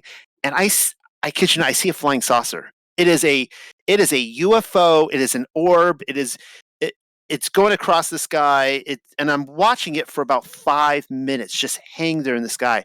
And I'm telling my family, I'm like, guys, can you look up? There is a UFO right there. There's a flying saucer outside of our house. And they're like, yeah, that's nice. And my wife actually thought I was joking. She didn't believe me. And I'm like, guys, can you please look up at this thing? Am I the only one seeing this? And it was a straight out UFO sighting, and nobody else saw it. I can't believe it. So, anyways, Katie, what is it that went across the sky? Are you able to talk? Maybe not. Maybe she can describe it for us in words. Yeah, I'm here. Oh yeah. I don't know. Ben says he's seen like 5 of them. I just came back out and I don't know. It was just super fast and flashy bright. So You know, I've never seen a meteor in my life until I believed the Earth was flat. And since 2015, 2016, right in there, I've seen several. Almost once a year, I see like a huge green like meteor object coming in. It's really strange how I went my whole life without seeing them. Now I see them all the time, it seems like. So what do you think that is, Noel? I don't know, but it has something to do with the zodiac, I think. See, it's one. I have like a stack of hundreds of things to deal with, right? And there are things that I wanted to write 2 years ago that I still haven't gotten to yet. But so I have not studied meteors or those kind of things. But from the cliff notes that I've seen from others who've looked into it, it seems like it has something to do with the zodiac, and specifically when certain constellations are over us within the year, that we get these meteor showers that come in. And I don't always know and what they are. I do So find is it really, like a part of the show? A part of their place? yeah, I mean, it's obviously something from the heavenly realm coming down. If you read books like the Testament of Solomon, and there's probably some others, it talks about shooting stars being actual demons or spirits that are coming down from just below the firmament up there. And so that's a really interesting thought. But yeah, when it comes to these meteor showers, I don't know. I mean, things really do fall, and I've seen them, and people, I don't, they see stuff. So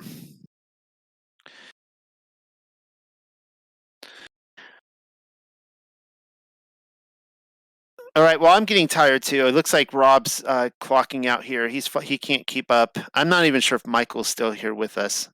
I think. Oh yeah, Michael slipped out. So, anyways, with that, I'm gonna be heading out tonight and see you guys all this next week. And oh yeah, next Thursday we're starting Deep Text. I cannot wait to start Deep Text. This is a new series that we going through for like the next 3 or 4 months, where James is going to be a co-host, and I think Rob's going to be jumping on with me every so often as well. We're going to be looking at books that most people have never heard of, and definitely have never read. And the whole point of the series is to basically tell people, like, look, we don't know if this is scripture or not, but you don't need to be afraid of reading this stuff. Like, we're going to read this stuff and we're going to comment on it, and it's okay if you conclude that it's not scripture, but maybe you'll be a little bit wiser for having read it. So with that, I'll see you guys this next Thursday for Deep Text episode 1, and then next Sabbath for the Hebrew Epistle of Jude. And good night, everybody.